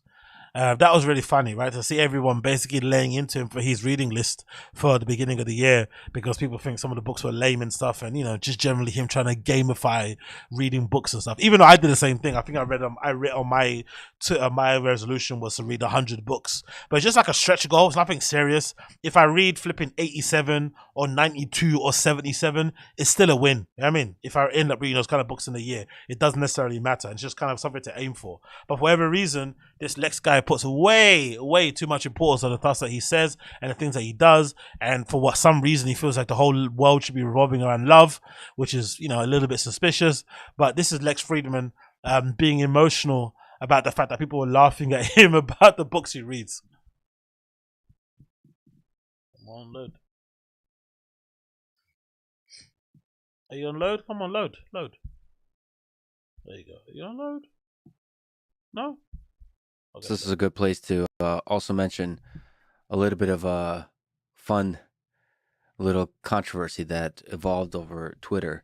So I posted a reading list quickly before heading off to a New Year's party of books that I hope to read in 2023. And these are based on books. No. Oh, did it load? Oh, it's going to skip in it. Okay. I don't like that little... Okay, let's go back here, because I think that was very, very cheeky of him to say what he said there. Let's just load again, because my flipping computer is going absolutely goo gaga. Bear with me 1 second while it flipping loads back up again. Oh my God. What's happening now? Wait there. Okay, it's going back to my screen where I want it back to the books again. Come on. Okay, there we go. It's going back on again. Wait, chill. What? Mentally challenged Sonan. He's still got one of the best podcasts out there. I don't care. In terms of interviews, he's got some of the best ones out there. He has some of the most interesting guests out there on the podcast landscape, without a shadow of a doubt. But he is a dork. Let's not lie about that. But I thought the start of this clip was really interesting, what he said, when he was like, oh, I put the list up there and I just went out to a party. I hate that little thing people do, where if they're dorky or people think they're lame and they try and qualify it, right, at the end by saying, oh no, I just posted this up and then I went away. I wasn't even paying attention to it. I don't subscribe to social media. I was at a party with some real life friends, with some real humans, not just speaking to people on the internet. It's like, no, you weren't. You were grouped to your phone like all of us are. We're all holding our phones 24/7. Even if you're at a party, you're still on your phone checking stuff. So let's not have this whole, I was at a party, I wasn't paying attention, I don't really care. Come on, lay off. Let's go. Perhaps this is a good place to also mention a little bit of a fun little controversy that evolved over Twitter. So I posted a reading list quickly before heading off to a New Year's party of books that I hope to read in 2023. And these are based on... Imagine Lex at a party. Imagine my man Lex at a party. What's he doing at a party? What's he doing? Drinking, dancing, in the toilets, having a couple of lines, dropping a couple of pills. What's he doing in the party? Think about it. Come on, man. We don't believe you, Lex. Just be a dork. It's okay. And dorks are cool. Dorks are fun. There's no need to lie. On books that I asked people to vote on, and these are the ones, many of the ones they selected. And they happen to be many of the books I've read many times throughout my life and really enjoyed. And they were like old friends that I love visiting and revisiting. And every time I read them, I get something new, and they're just read different throughout life. You know, the way in my teens when I read The Stranger by Camus is very different than it was in my 20s and different than my 30s. I would say my favorite book now by Camus is probably The Plague, and all of that has evolved. With Dostoevsky, I read The Idiot several times. I read Brothers Karamazov, both in English and Russian. Notes from Underground. I mean, I love Dostoevsky, and a lot of these books are just, yes, they're classics, but they're also deeply profound, and they move me on a intellectual level, but also just as a human being. They're like travel companions. They're like old friends, old to dead friends. So, yeah, so I wanted to celebrate my love for books, and it was very strange to me that, and if I'm just being honest for a second, it's kind of painful that come on, man, this guy's a black belt in jiu-jitsu and he's flipping crying because some people teased him about the books he's reading. This is why people can't, it's hard to like the guy as a person. Don't get me wrong, podcaster's amazing, but he's such a lame. You're a black belt in jiu-jitsu. You come from the flipping Soviet Union, right? You've had a hard upbringing, I'm assuming. I'd assume so. You've seen some tough things over your course of your life, and you're getting emotional and nearly crying and getting upset and sad that people are teasing you about the lame books you're reading because they sound like books that you'd pick up at the flipping, you know, at the airport on the way to a holiday or somewhere, right? Oh, I'm gonna pick up flipping this flipping Sapiens book or some bullshit like that. Come on, man. Come on, Lex. You gotta do better than this. You gotta do better. Some prominent figures that I respect were kind of cruel about the list, and they responded, they mocked it, and all that kind of stuff, and basically taking the worst possible interpretation. And no, they're just teasing you. See, that's why I don't believe he goes to parties and has real friends, because he's saying it's the worst interpretation of it. But from what I saw, they were just teasing him. They were just teasing him online, as people would do if someone was to pop out and say, "I'm reading all these books. I'm reading Harry Potter, Lord of the Rings, 48 Laws of Power." Like, people would tease you. It'd be funny to tease you. Like, oh, great. Like, well, what next? Rich Dad, Poor Dad. Do you know what I mean? Come on, man.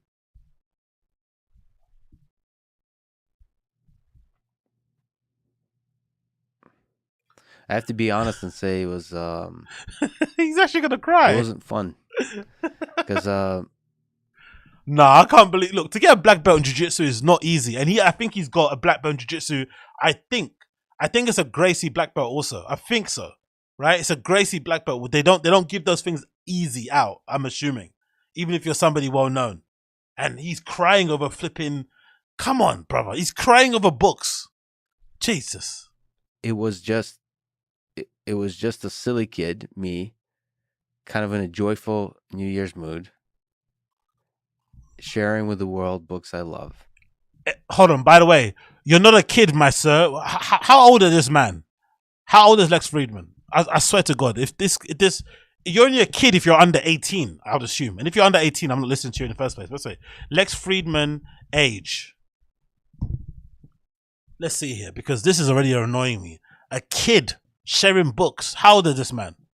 39 years old is not a kid. I'm sorry. You are not a kid. A kid sharing books on New Year's Eve. 39 years old. You're 1 year younger than Whitney fucking Cummings. Are you having a laugh? 39 as a kid sharing some books.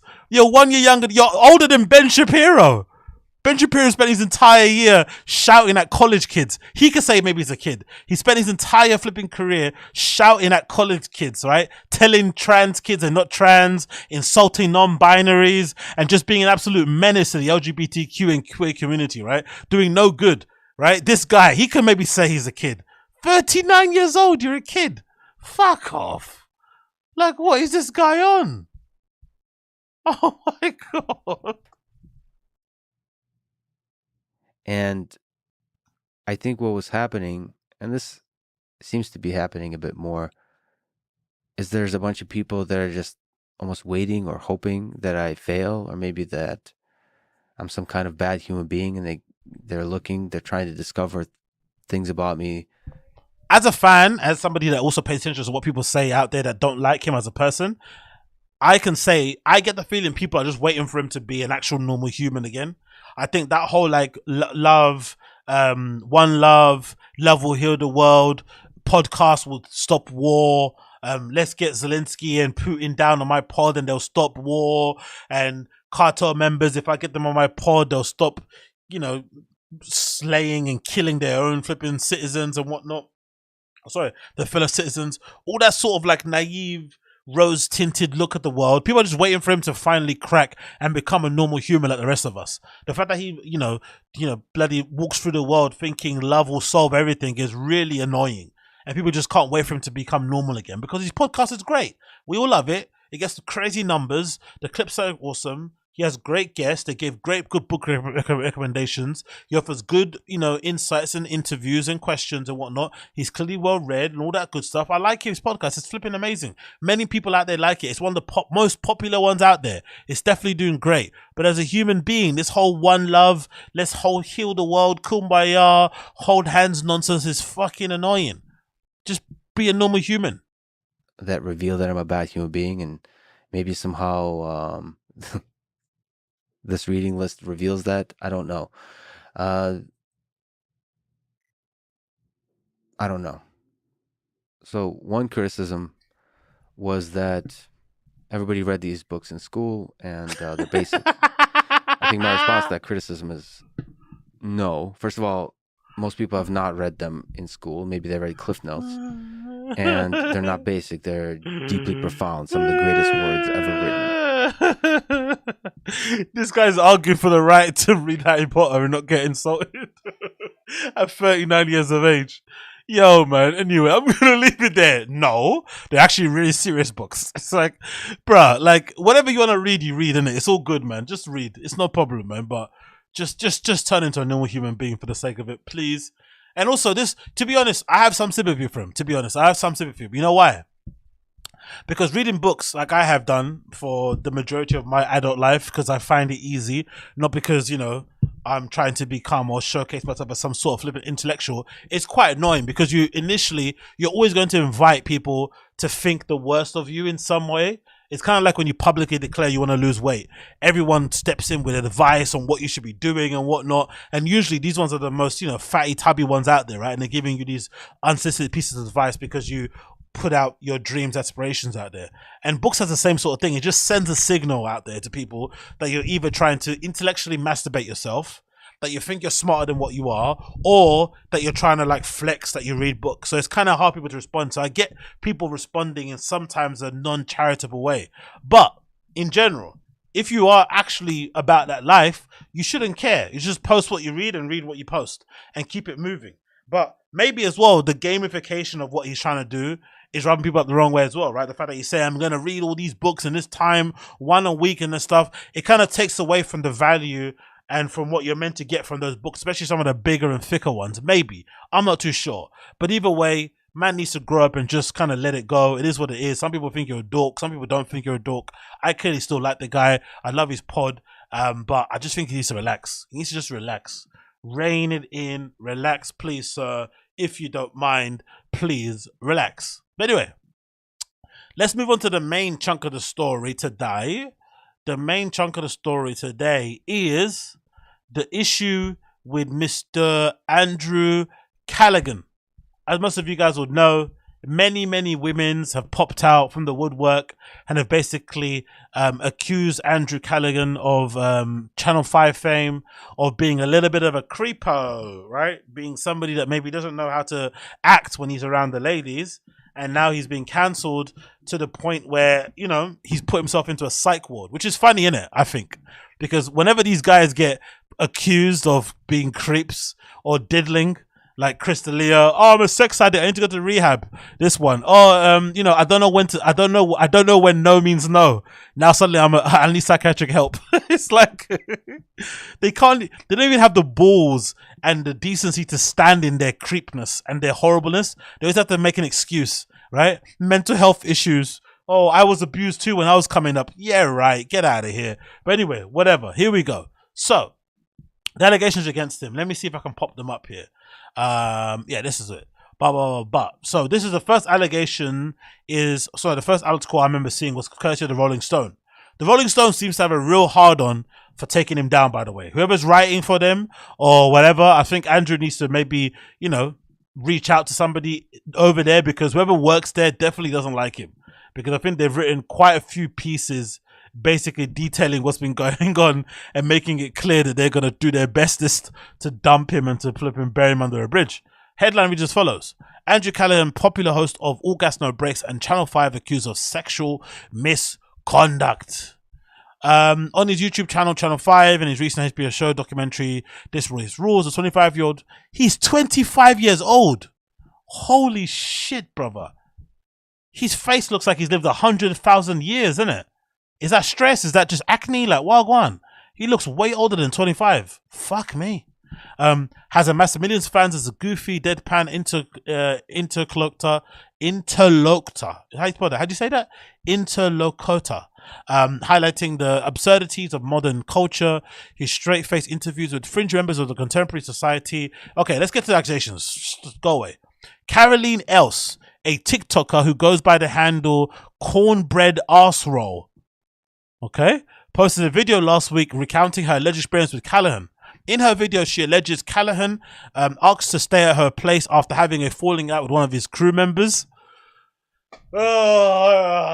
Big red flag there, isn't it, mate? Anyone asking you to stay over your house because they had an argument with somebody. Anyway, though she said she told him that she was not interested in sleeping with him, she nonetheless eventually got my consent because he wore me down. Yo. I've just got to be honest. Most guys don't even get to this point. I don't even understand. Honestly, the guys who even get to this point is another level. If you have to get to a point where you're having to wear somebody down to get sex, that's super weird, right? The fact that you have to get to this level to get there in the first place. Most people don't get this. Most people just get a fuck you, you get a door in your face, you get a block button, you get a kick in the nuts, you get a punch in the face, you might get spat on. But to get to a point where you're convincing somebody and you wear them down, you got to look yourself in the mirror. The next day, you have to look yourself in the mirror that you wore somebody down to get sex. That is wild. How is that even a win? How can you even be proud of that? like you had to get into the point of exhaustion before they just said, okay, take me. It's like, yowzers. Anyway, she said in the video, I said whatever because I was trying to get the whole thing over with. It doesn't discount that I told him no. He was still found a way to coerce me into doing something I didn't want to do. Yeah, there's probably agency on both sides in this thing. There's probably personal responsibility on her end. You know, no one should be wearing you down to get sex in any way, shape, or form. It's not like somebody wearing you down to get some money, right? You want to borrow a $5 and no, you want to lend somebody to give it to you. Fair enough, but you know, you should be holding your private parts to a probably higher level than a couple of dollars, and maybe no one should be able to wear you down under any circumstances. But also, being a guy and really trying to wear somebody down is mad, in my opinion. I think so, personally, for me. Because part of the reason why you want to hook up with somebody is that you want to hook up with somebody that want to hook up with you. I'd imagine, right? Most guys, you want to hook up with somebody that also wants to hook up with you. It's also nice when maybe somebody turned you down before, wants to hook up with you later down the line. But also, there has to be just a common, you know, there has to be like two people has to be interested for it to actually make sense and for it to feel good. Oh my God, wow. You want me, I want you, bang, we hook it up. Getting to the point where you're coercing, convincing, somebody to get down just sounds so weird. Like it already sounds disgusting, right? You're having to convince somebody. Like, what are you saying to convince them as well? Think about the words you're saying. Please, come on, just this one time. No one's gonna know. Like all these sort of words, it's like that just sounds like a really bad R&B song. No one's gonna know. Please, I ain't gonna tell nobody. Close your eyes. Don't scream. Like, how far does that go? That's really, really sus. So I think for most guys out there, it's probably a good piece of advice to, if you're ever in a situation where you're trying to hook up with somebody and it gets to a point where you have to convince them to hook up with you, maybe step away. Maybe back away, maybe go home, maybe turn on some Pornhub or something and get that over and done with, go to sleep. But trying to convince somebody to hook up is really sus, in my opinion. Super sus. Anyway, it continues. In the video, Elsie said that she did not wish to come forward, only doing so after Callahan skyrocketed popularity. It's even more hard to have to relive the trauma that I endured every single day by seeing this man as a social justice warrior and as somebody who cares about human rights as a platform. You shouldn't be supporting him. Okay. You know what's really funny about this comment?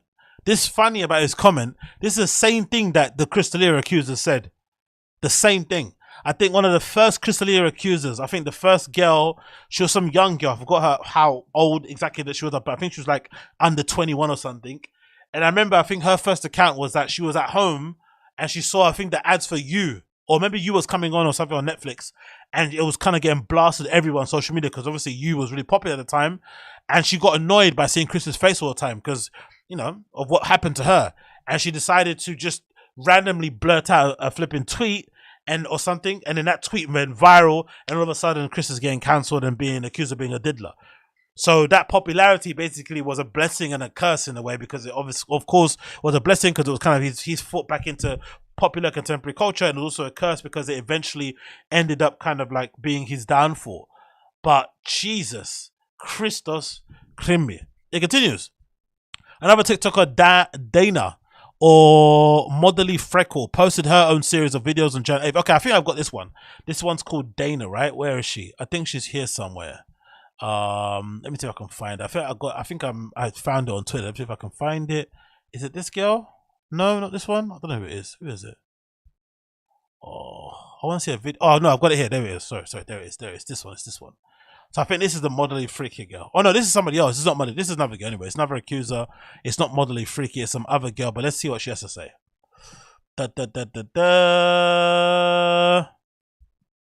So it's another accuser, right? Actually, no. Let's actually read the article. Let's keep things chronological.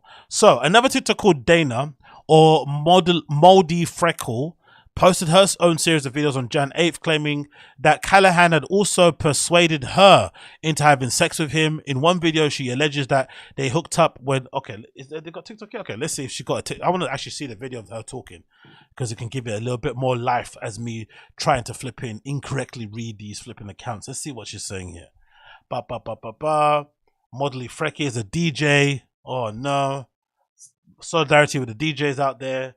Part 1, part 2, part 3, part 4. Jesus Christus. Okay, cool. Let's play these clips and see what she's saying here. This is Moldy Freckle. Can we load, please? Oh, let's play. It's the first one, right? Let's play this one. Part 1. Let's see what Moldy Freckle's saying, and let's see what Andrew Callahan's doing here. Okay, so as I said in my last TikTok, I'm going to be talking about what happened between me and Andrew Callahan.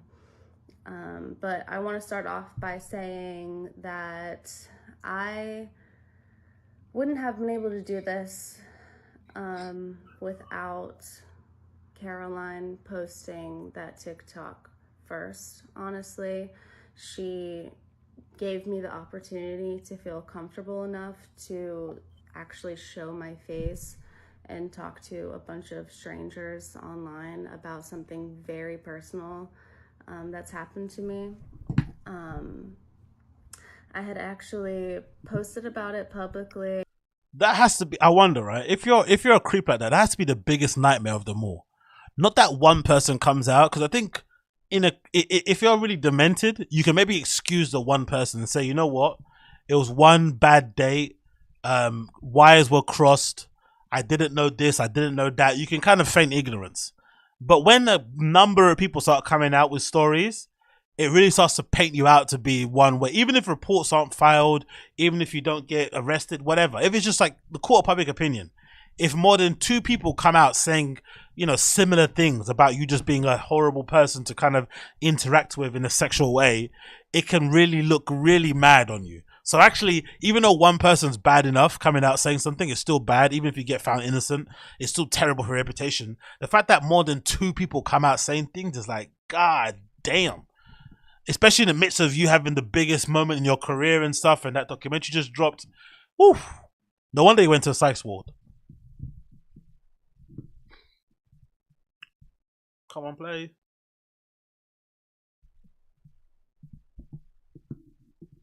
Why is it not playing that? Why is it not playing that? Oh, come on. There you go. About, you know, what happened between me and Andrew the day before Caroline posted her TikTok. Because I didn't really know where else to talk about it that would reach, you know, more people than just my close friends. I don't have a really big following on any social media. I keep a lot of accounts private because of my professional life. And as a DJ, huh? Yeah, but I just want to, you know, say thank you to Caroline first off. She was, you know, there was positive, supportive comments on her post, and, you know, then someone took her post and posted on Reddit, and then everyone is having a heyday with it, you know, saying hurtful things and not believing her, which... Can I say something semi-controversial? If you bring these serious issues to social media and to the internet, you kind of have to be open to the idea of, to the notion that you're opening yourself up to the world, and some people are going to say mean things and some people aren't going to believe you. You shouldn't really be saying these things because you want people to believe you. You should be saying them because you want to share what happened to you, and you just want you want it to be known. You want to be put on record. Hey, this is my experience with this person, and you want some kind of personal psychological release and relief from having to hold such a traumatic event to yourself and whatnot. And it's a weird kind of therapy to kind of, you know, deal with your trauma. But you shouldn't really be trying to share these stories hoping people believe you. Because if you get into that game of trying to get people to believe you, you're going to be sitting there sharing the receipts, trying to prove your location, and it just gets into a whirlwind where you can never convince certain people. Because I'm sure there are certain Andrew Callaghan fans out there who are never going to believe these girls. If you're a big enough fan of Channel 5 and All Gas No Breaks and him as a person, I'm sure the same way they've made excuses for Dalia, you're going to make excuses for Andrew because you love the guy. So hopefully these girls don't get into that mind kind of game of trying to convince the internet, because you can never convince the internet. If you want to deal with it in the court of law, deal with it in the court of law. If you want to just get your story out there so you're not holding it in, get it out there. But don't ever try to think you can convince people on the internet that you're telling the truth, because they're never going to believe you. And more often than not, people are probably going to try and goad you and trick you into trying to release more evidence. And, you know, you're going to get found out and people are going to realize some holes in your stories, and it just turns into a whole issue. So just share your story, get it out there and get it done. Close your laptop and keep it moving, but don't engage. If that was out, I would say. But hey, what do I know? Really hurts, and I know that really hurt her. And so I'm not gonna let someone else go through this alone. Like, if y'all want to talk about somebody, you can do it about me. You can say mean shit to me. That's good of her. That's lovely. What a lovely lady. Have to say, what a lovely lady. I'm just saying the truth right now, and I don't care what you believe, but I want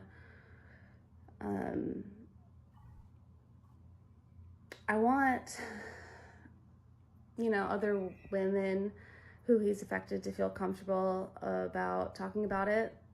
I'm not saying they have to talk about it, but to realize that, you know, this isn't your fault. This isn't an isolated event. this is a pattern that this guy has. And Okay, I want some details of her story. I want some actual. What's the details? Let's see part 2. What's she saying? What actually happened? now the main thing is that, you know, people are like, where's the evidence? Where's the proof? Or maybe it's this video here. Hold on, let me see. There should be I need to see a video just to show me what happened. So since I've commented on Caroline's TikTok or cornbread casseroles TikTok, I've noticed a lot of people have been viewing my profile, which makes sense because everyone's probably trying to figure out what's going on. And, you know, it seems like people need more details, which I get, even though it's really hard. Like, I'm physically shaking right now. Also, what's this phrase that everyone keeps using about shaking? Is that an actual thing that people are doing, or is that just something that's like a new speak, like period, and like saying slay or something? What's the term shaking? Are people actually shaking, or is that just a trendy thing to say? Because I think the first girl said the same thing. I'm literally shaking saying this. I'm shaking. Why is everyone shaking? What's happening? I'm going to do it. I'm not going to let Caroline be dragged through the mud alone. I don't give a fuck what y'all have to say to me. Y'all are randoms on the internet. I'm a random on the internet. But just keep in mind, Andrew is also a random on the internet that you probably don't know. So I will be posting my story later once I can fully articulate what I want to say. So. Okay, I don't know. I just want to know what happened. Okay, maybe read the article. I want to know what happened. Let me just see. Let me see the article. So, okay, in one video, this is the lady, that one we saw, Moldy Frecky. In one video, she alleges that she had hooked up with Callahan once, but found him mean and demanding, and that he had creeped her out. When he reached out to her again, she alleges she declined to hook up with him, only for him to invite her to dinner so he could apologize for his behavior. At the dinner, oh my God. That's when you know you're a piece of shit. You scare all the hoes away. Imagine, you scare all the hoes away, right? They give you another chance to make it right, and then you scare them again the second time.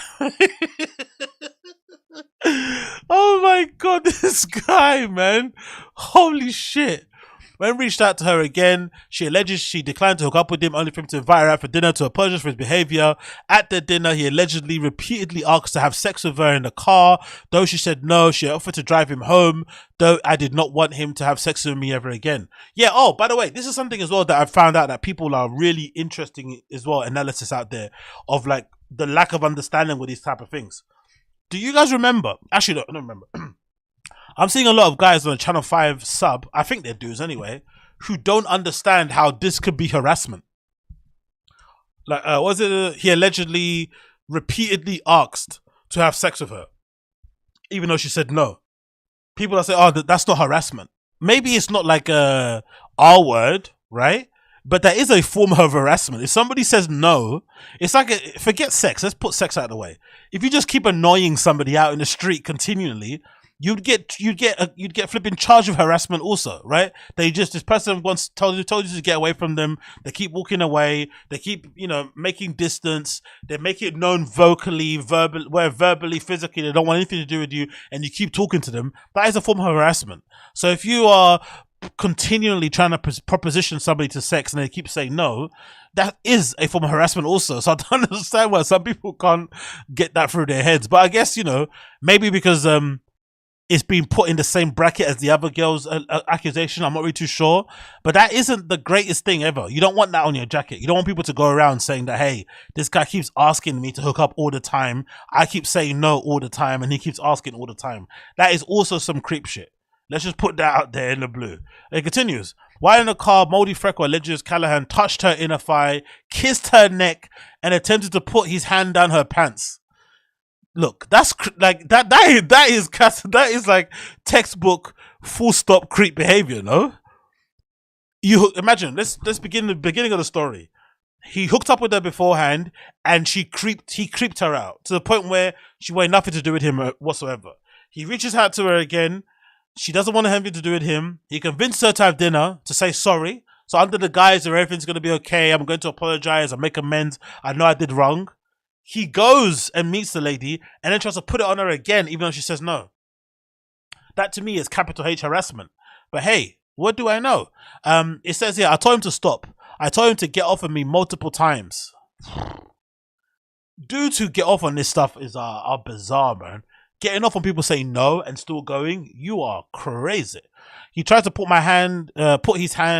tried to put my hand on his pants, and I was fighting against him during this, telling him to please stop. She then claimed she told him repeatedly to leave her car, which she says he finally did, though he asked her if she could give him oral sex before. Oh my God. Andrew, man. How horny are you, geezer? Oh my God. Repeated attempts to get on it, and then before he leaves, could you quickly suck my dick? Like, how about no? How about leave my car? How about jump off a bridge? Like, what? Though she says they never spoke again after the incident, in response to the comments requested receipts back in her claim up, Moldy Fresco also shared screen records of DMs she allegedly exchanged with Callahan. This is what I'm saying, man. Don't get involved in the game of receipts, because how can you prove this happened? What? You'd have to be recording the whole event, right? Like, this is why you shouldn't get, in my opinion, I think so. If you're going to pursue legal, cases or whatnot and go police reports, fair enough, but don't get into the comment game of trying to prove, because you can't prove this happened, really, unless you're recording the whole thing on your phone. And even then, it's just, I don't know, this is a dangerous game to play. It continues, as the host of the popular YouTube channel Orgasm Breaks, which you created, okay, we go, okay, cool, Jesus Christos. And I think there's a Reddit here with the full accounts, right, of all of it. Let's see. Oh my days, the fucking amount of flipping accusations out here are many.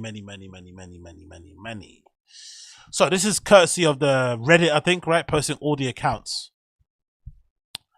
Okay, there's 2 more allegations here. Okay, I think it's a new. I think that's a new RA article.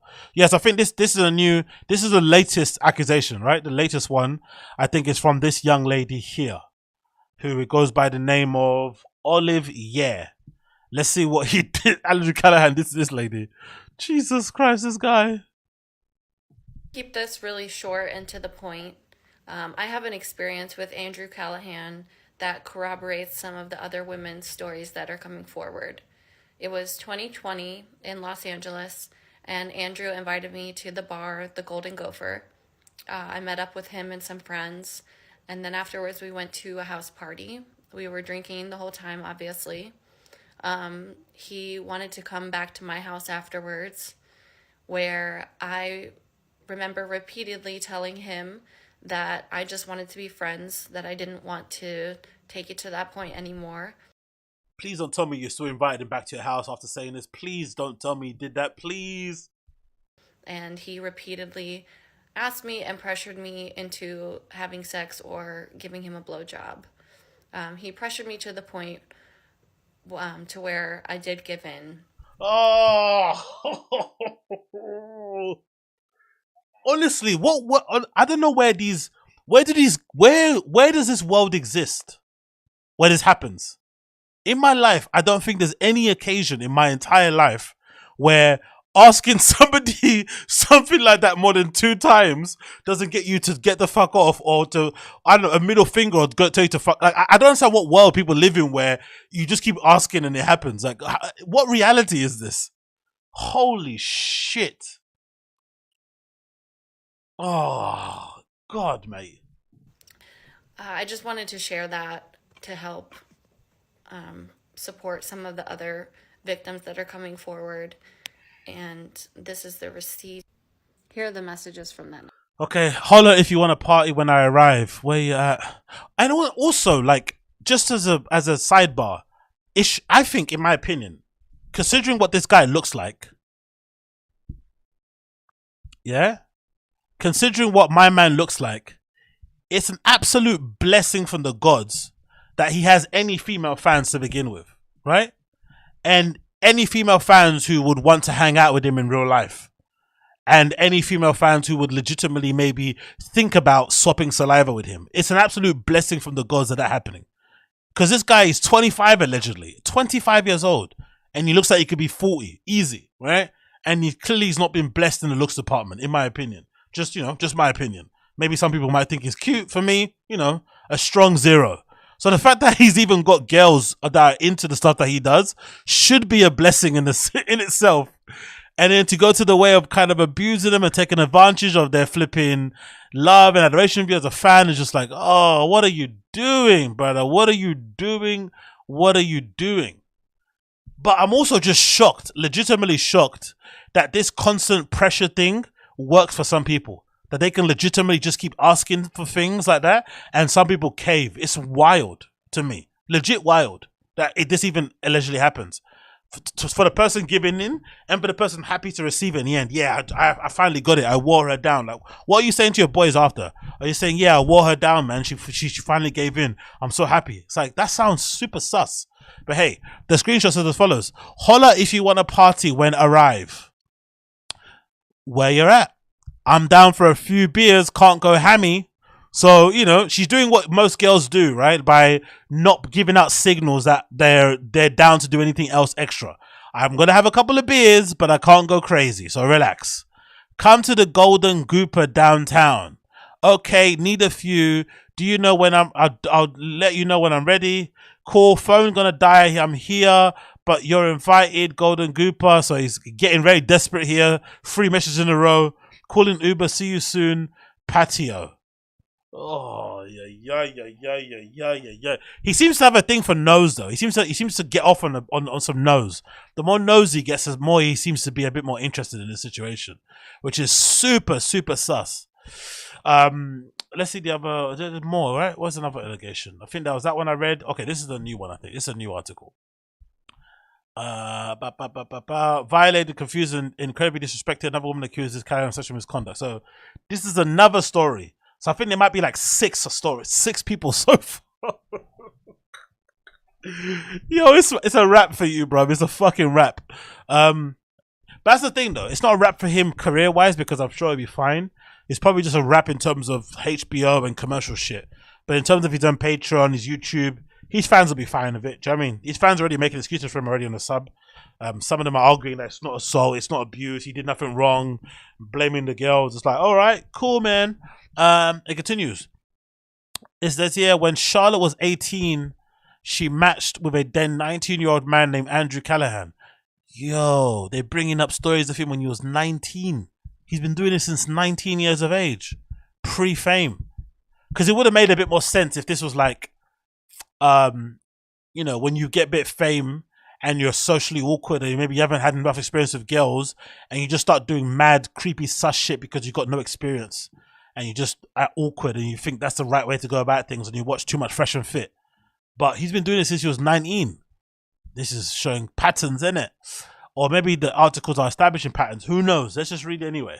The 24-year-old who requested a pseudonym to protect her privacy was familiar with Callahan, as they had attended neighboring high schools in Seattle area. Though Callahan would later become well known as a host of the popular YouTube channel Gasso Breaks, at the time she knew him as a goofy, aspiring rapper known as Trek God. He used to rap. The view I had of him was like, haha, look at this dude, she tells Rolling Stone.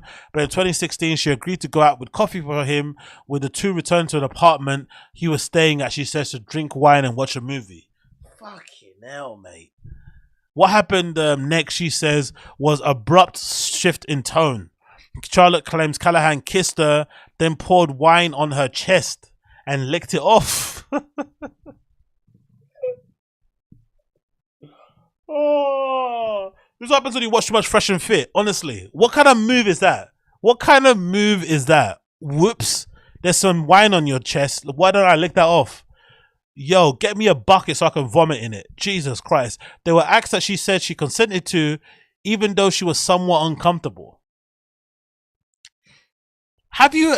I don't even want to ask this question, man, but surely some people have been with people where you're going through the motions and you can see somebody clearly feeling uncomfortable. Have you ever not stopped before and just said, hey, are you okay?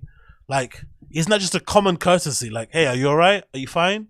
Yeah, I'm all right. I'm okay. No, I'm not okay, actually. Yeah, and then you just stop. Whatever, it's not a big deal. Shit happens, isn't it? People change their minds and spell. It can be horrible, blue balls and whatnot, and a mood shifter. But you know, just continually, I don't know, just making sure everyone's having a good time in the situation. But This pouring wine on chest thing is a fucking wild move. Like Blossom Hills on chest, like a box of wine. Like, what is going on here? I wasn't until Callahan grew more persistent, placing his hand on a crotch, that Charlotte started saying no. Again, another pattern. When they say no, he says go. Jesus Christos. He wasn't taking simple answer for a no, so a simple no for an answer, and consequently, it turned into me trying to make it up an array of excuses as to why I didn't want to have sex. He kept insisting that I didn't need to get off of him, and because I was giving him blue balls. I just mentioned that now, didn't I? By not having sex with him. Now that scene of that woman that described that thing with Crystalia in the hotel room where she ran out of the room, down the doorway, down the stairs, out of the flipping hotel. Now that makes a lot more sense. It does make a lot more sense, doesn't it? Because for some guys, a no isn't enough. So legitimately screaming, pushing a person off, and then running like you're being chased by a lion might be the only way some guys can kind of process. Oh, she means no. Do you know what I mean? Some of them just can't accept it. They really can't accept it. It's absolutely crazy. Eventually, Charlotte says Callahan got the message. The two never spoke again, but she says the incident left her feeling violated, confused, and incredibly disrespected. For the next few years, Charlotte watched the degree of discomfort as Callahan platform in which she traveled across the country in an RV, interviewing eccentric subculture figures. So a lot of these people from these accounts we're reading, right? A lot of these accusers were getting annoyed at Callahan's popularity, or maybe how he was being described and kind of positioned as, right? He was being looked at as like as a social justice warrior type of person. He's for the people. He's representing the downtrodden. He's, civil rights, social, whatever it may be, right? And it really pissed them off. So they wanted to then obviously reveal to the world what he was actually like as a person, which some people could say is a bit vindictive, but I think makes sense. Because I've said it many times, there's sort of issues. Unfortunately, when you engage in these creepy behaviors, you can't be in control of how that person reacts or responds or receives it because you got them involved, right? Once you get them involved in your nonsense, whether it's a joke, whether it's not, you kind of let go of any sort of agency or any sort of right to secrecy or privacy because you got them involved in your creep shit. So they're free and they're able and they're okay with holding it as long as they want and then dropping it like a grenade on your career just as you start to blow up. It's, it's sad, of course, for you professionally, but it is what it is, isn't it? You shouldn't have done a creep shit. What can you do? Over the years, Charlotte privately told people who shared Callahan's content on social media about the encounter, messaging one friend in 2019 that Callahan had tried to make me do sexual things that I didn't want to do. Another friend in 2020 that Callahan was really sexually inappropriate with me, according to screen grabs and screen recordings viewed by the Rolling Stone. So she's got evidence, proof, showing that she told people in 2019 about this incident prior to him being famous. So, we have to say that probably to a high level certainty did happen. Charlotte's ex-boyfriend, with whom she told about the encounter, Callahan, tells Rolling Stone that Charlotte told him Callahan was kind of aggressive. Then while scrolling through TikTok, Charlotte saw another woman had posted a video recounting a similar story with Callahan. It went from giving this 19-year-old goofy dude who doesn't understand consent the benefit of the doubt to, oh, this is a person who holds societal power and has a platform now, she says. I'm not really sure about the whole power thing. I think that's a misnomer. I think that can just be left by the side. That whole like he has power, I don't have power thing is a nonsense. I just think in general, it should be two consenting adults. If the person does not consent, they say no, you should stop and go home and have a wank. It's not that serious. Pushing somebody to this extent to do whatever you want to do is gross and sick in the nth degree, especially when you read it back. Because there's no win. In my opinion, there's never been a win in that way. It's just like the same guys that try and hook up with girls that are drunk. That's not a win in my book. It's not a win. It doesn't make you look cool or look good. If anything, it kind of just opens up the avenue that you might have some dark shit in your cupboard that you're also kind of hiding in that regard. You should not. It's like even the PUA stuff is the same sort of thing. When I was trying to get turned off by the PUA stuff, it started to turn into a lot of kind of weird mind control, hypnosis stuff. It's like that's what it shouldn't be. PUA stuff should always be at its core. What it kind of should start off with was like giving regular guys the tools necessary for them to hold, the attention or attract maybe girls that may be outside of their league. by having good conversation, by being able to kind of emote and connect and whatnot. But when it got into kind of weird negging and mind control and this stuff and all this sort of shit, it's got really creepy. Because like, hold on, are you okay with sleeping with somebody because you hypnotized them? Is that perfectly fine with you? I don't know, man. It just sounds weird. It gets really, really dark, really, really creepy, and really, really scary very quickly. Anyway, it continues. Neither Callahan nor his reps responded to repeated requests for comment. Of course they didn't. But anyway, he made a statement on TMZ. Let's see what he said. Andrew Callahan's statement on TMZ. What did he say to refute or to clear up some of these egregious accounts that have been kind of labeled against him? The title is Andrew Callen response to sexual misconduct claims, says alleged victim asks for money. Oh yeah, the flipping, yeah, that's what I got to post, isn't it? Right, what's the thing called, the blackmail stuff. So Andrew Callahan of August No Breaks, host and star of HBO new documentary Displaced Rules, responded to sexual misconduct allegations against him, claiming one of the victims asked him for serious dough before making accusation public. Okay, that gets a bit touchy, innit? A legal rep for the journalist TMZ said Andrew is devastated that he's being accused of the type of physical and mental coercion against anybody. Conversations about pressure and consent are extremely important, and Andrew wants to have these conversations so he can continue. What? Come on, bruv. This is like what Dana White said, isn't it? Like, what should my punishment be? If you're being accused of being an abuser, you can't then have the conversations about abuse. You just need to sit down. Sit down, like, you know, sit down on the sidelines for a bit, relax and chill. Be thankful you're not in prison. Conversations to learn and grow. What do you need to learn and grow about? No means no. You need a lesson on that. You're 25 years old. Shit. Adding, while every dynamic is open to interpretation, the proper communication is critical from those involved. Repeated requests for money should not be part of these conversations. Now, controversial opinion here. Just because somebody might have said some sus shit after the fact and maybe ask you for money in the flipping pings of desperation, it doesn't invalidate their claims, in my opinion. Because if let's say we remove that girl who did ask for money, let's say we delete her because she invalidated herself because she asked for money, there's still 5 or 6 more you have to account for. That's the issue when it comes to sort of stuff. So maybe she was lying. Okay, maybe she asked for money. Maybe she's embellishing a story and she's adding too much salt to it. Cool. But what about the other 5? There we go. For those unaware, Andrew started again. Okay, cool. A source with knowledge tells us that KLEIN requested money from Andrew, referencing the fat check he got from HBO. Okay, cool. I think I've got the screenshot somewhere here. Let me see if I can find it. I think I've got it loaded somewhere. Is it this? Yeah, there we go. Okay. So this is the screenshot of the alleged blackmail, right? So this is a text to Andrew. I guess the girl sent.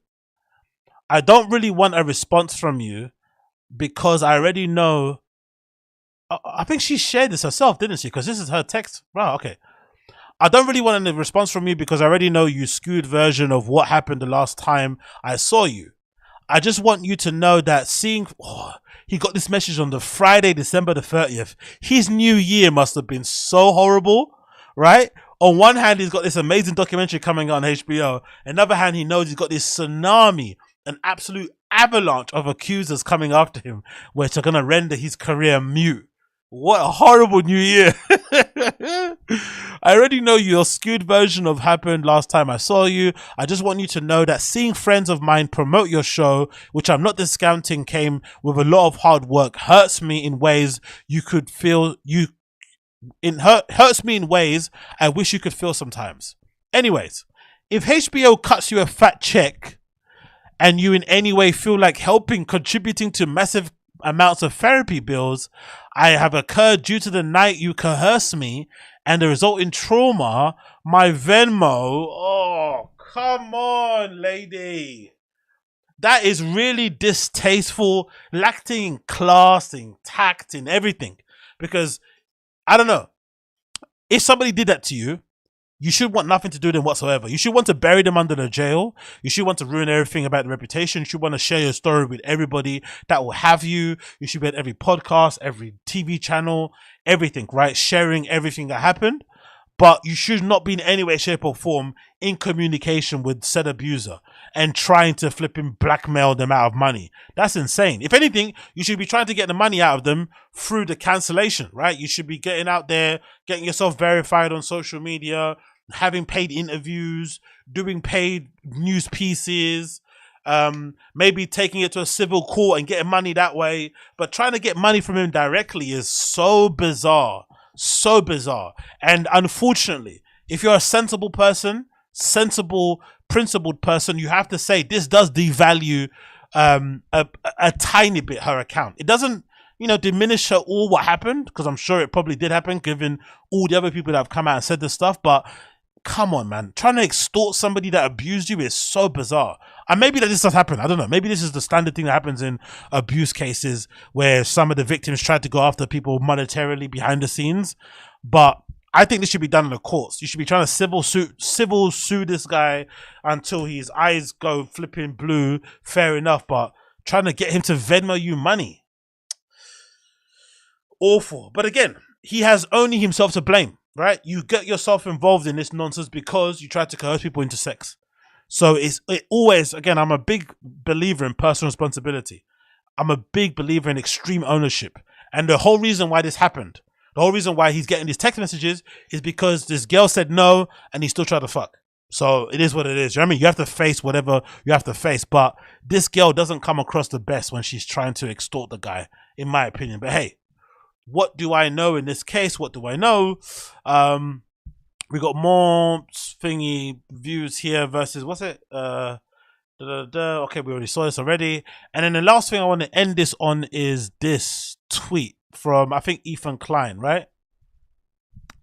Here we go. This tweet from Ethan Klein, which I think is really dumb, in my opinion. Ethan Klein said this because Ethan Klein and Andrew Callahan are friends. I think he's the one that shared that Andrew Callahan is in a psych ward or something because of all the trauma he's going through, which is funny. He's literally trying to make himself to be the victim, even though he has a string of victims that he flipping abused. But hey, what can you do? Ethan Klein said as follows: famous men should not have random hookups, especially involving alcohol with fans, period, ever. This is all getting too much. First of all, any dude who says period unironically, I'm not going to listen to you. I want to maybe kick you. I want to maybe push you in front of a moving car, or I want to trip you or something, right? No man worth their weight in salt should be sitting there saying period unironically. Get yourself a hobby, kick a ball, throw a ball, learn a martial arts or something, right? Like, yeah, you need to go to the Brendan Schaub School of Alpha Males or sign up to an Andrew Tate class. Like, don't be doing that. Secondly, I just think this is naive and really kind of doesn't operate in the real world, because unfortunately, this isn't an issue of famous people. This more has to do with the issue of people just not being creeps.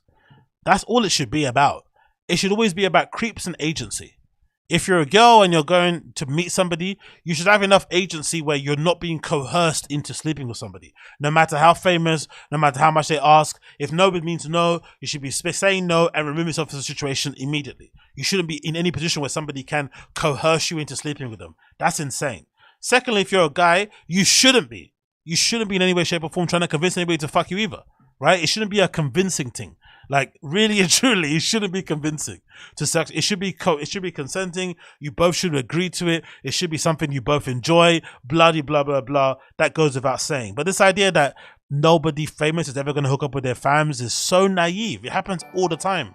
I'll big up Cotton Shop. Appreciate all your content.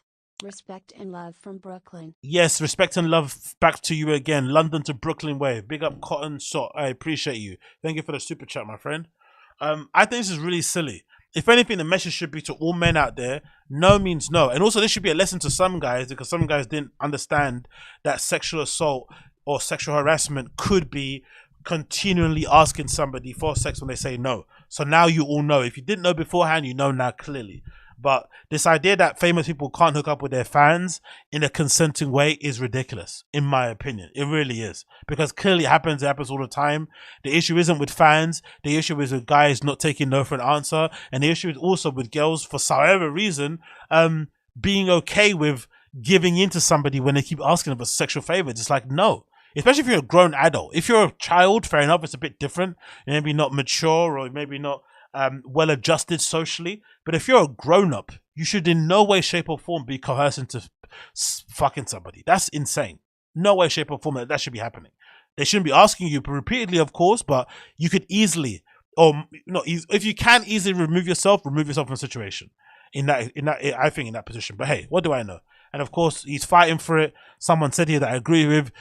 Don't you see how this is horseshoed into the enforced monogamy, sobriety, wholesome?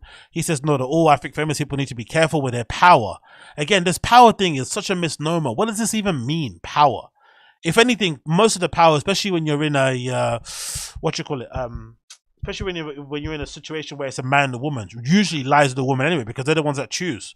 They're the ones who decide who is going to get inside of their pants, yay or nay. So this whole power thing is ridiculous, in my opinion, personally, this issue with power, because it shifts based on the scenario, it shifts based on who's involved, it's very fluid, and it should just be about consent. It should be about consent, two adults wanting to share time together. If they both say yes, cool, no problem. If one says no, stop, you go home. It's not that big of a deal, really, in my opinion. It's okay. He says, yeah, I think my parents, people need to be careful with their power because too many people will get hurt. How is it enforced monogamy? Do you really think it's inadvisable that you should be sober the first time you have sex with somebody, especially if you're... Again, this is donut talk, innit? You're not in the real world. In the real world, stuff doesn't work out like this way, innit? Sometimes people drink just to kind of calm the nerves, to soothe the nerves. We have people talking about they're shaking, retelling a story. People out here are suffering from anxiety they don't even know about, that hasn't been treated. They may be going to these events or going to these social events and meet people, and they're waiting to drink to be socially adjusted and secure. It doesn't mean that they have to go to these events sober just to kind of hook up people. It's really dumb. Anyway. Yeah, people saying here, I'm sorry all your friends are creeps. Exactly. This idea that all famous people shouldn't be hooking up with their fans is crazy. Just don't be a creep about it. It's not that difficult, really, to be honest. It really isn't that difficult. But hey, what can you do? Long and short of it, to conclude, because this is going on long enough and I want to move on to some other things here. To conclude. This is probably not going to do anything, to be honest. I think, if anything, unfortunately, as we've seen with the AZALEA situation, in general, counterculture is done. It doesn't exist anymore. I think I've said it prior to myself that as long as you've got a decent fan base, you're going to be okay, because your fans are going to, especially if they like you as a person, and usually a lot of people like this Andrew Callen guy, they really root for him. That's why a lot of the fans on the Reddit can't really accept the fact that he may have done the things that he's been accused of, or more likely he did do them. So if that's the case and they like you as a person, they will make every excuse under the book for you because they're a fan of you as a person. So nothing's really going to happen to him, I don't think, career-wise. If anything, he's definitely not going to have any opportunities to work with major networks. The whole HBO thing and whatnot, that's probably dead in the water. That's probably a one-time only deal. Most likely down the line, they may even take that thing off their platform sooner rather than later. You're probably going to not get any big deals in terms of going on mainstream shows. All that stuff's gone. But if he wants to just keep his career of making, his videos with his small team, doing a podcast, doing a Patreon, having a YouTube, he'll be fine. But anything else I don't think will happen that way, in my opinion. I don't think so. But yeah, the whole cancel culture thing is not gonna happen. And again, I think for the most part, from what I've seen with the girls, they're mostly sharing their accounts because they're pissed off that he's getting all this love and he's being looked at as some sort of good guy when they know him behind the scenes to not be the good guy. So that's why they're sharing it. I don't think they're sharing it I don't think they're sharing it under the guise that he's gonna get cancelled. I don't think so. I don't get that feeling. I get a feeling they're legitimately sharing it because, they just want people to know he's a creep and he does this behind the scenes, blah, blah, blah, blah, blah. So yeah, it is what it is, isn't it? What can you do? It is what it is. Disappointing in some respects because obviously it's got a good channel and it's fun and stuff, but no real skin off my nose really because, crips are gonna clip.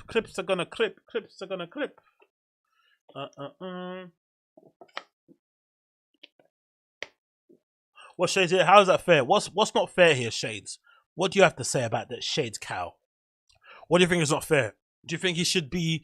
Do you think HBO has an obligation to keep Andrew Callen on their platform if he has all these allegations against him? Should they just ignore all the allegations until what? He goes to a court of law, until the girls share every single receipt of his? Like, what should be the case? I'm curious, Shades. What do you reckon? What do you think? Should HBO keep Andrew Callen or not? Because he's still fine. I'm assuming he's still got a pretty decent Patreon. if he started a YouTube channel tomorrow, he'd get pretty decent reception from it. People still like him. Like I said, go on his subreddit, man. There's a real split there. A lot of people are making excuses for him. A lot of people are fighting for his innocence and stuff. Some people are saying he's a creep. Like, it's pretty split from his fan base. It's not even like he's completely done in that respect, which is quite crazy when you consider the details some of these girls have gone to, recount what happened. It's like, it's pretty lock, stock, and barrel that, he probably did what he's accused of. What's Shade saying? Yes. Okay, whatever. Hey, man, it is what it is, isn't it? Oh, but did my chat freeze again? I think it did, didn't it? This chat always keeps freezing. I don't know why it does. Maybe I have to restart or reinstall. I might have to reinstall Streamlabs after I finish this anyway. I'll probably reinstall and start Streamlabs again because every time I do this, it kind of restarts, but whatever. What can you do? Anyway, let's move on. Let's move on. Okay, so what's this going on here? Let's see if this loads. Ba ba bing, ba ba boom. Are you going to load or are you not going to load? Oh, one of these things are taking so long. What's happening here? Nothing? Come on, sir. Can you please load for me just one more time? Can I please see you one more time? Come on. Oh, for whatever reason it's not working. Talk about this is quite funny. Well, let's go this one. This is a normal thing about Andrew Callen. Actually, someone posted before on the Fighting the Kids subreddit. I thought that was funny, or that was interesting. He actually had a good response for not going to a certain town. So he said the following: somebody asked him a question on Instagram as he was doing a Q&A. Why did you cancel Mexico City? And said nothing about it. He said, because I don't have enough fans in Mexico and couldn't sell enough tickets. Hopefully next year, which you never see comedians do, right? You never see comedians just flat out say, yeah, I couldn't sell enough tickets. It's always like, it's like Brendan thing, right?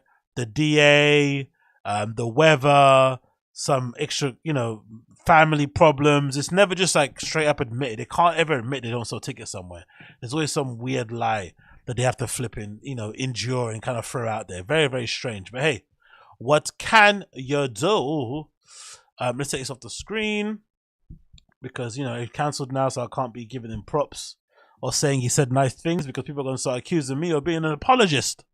You're making excuses for him. He's a bad guy. It's like, all right.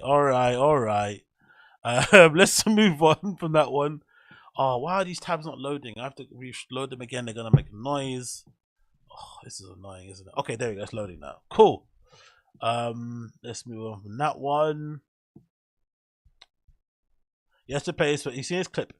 This is featuring the great Danny Brown, who seems to be a homeless cat by the sounds of it. He seems to be very plugged into what's going on the Fighting the Kids subreddit because he let out this little nugget right here.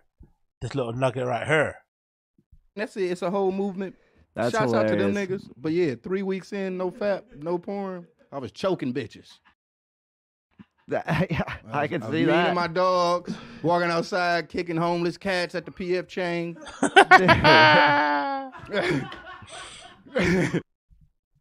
Oh, you gotta love that. Hey? You gotta love that from Meister flipping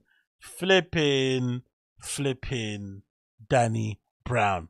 That'll be one thing that would actually keep me up at night, I think, in general.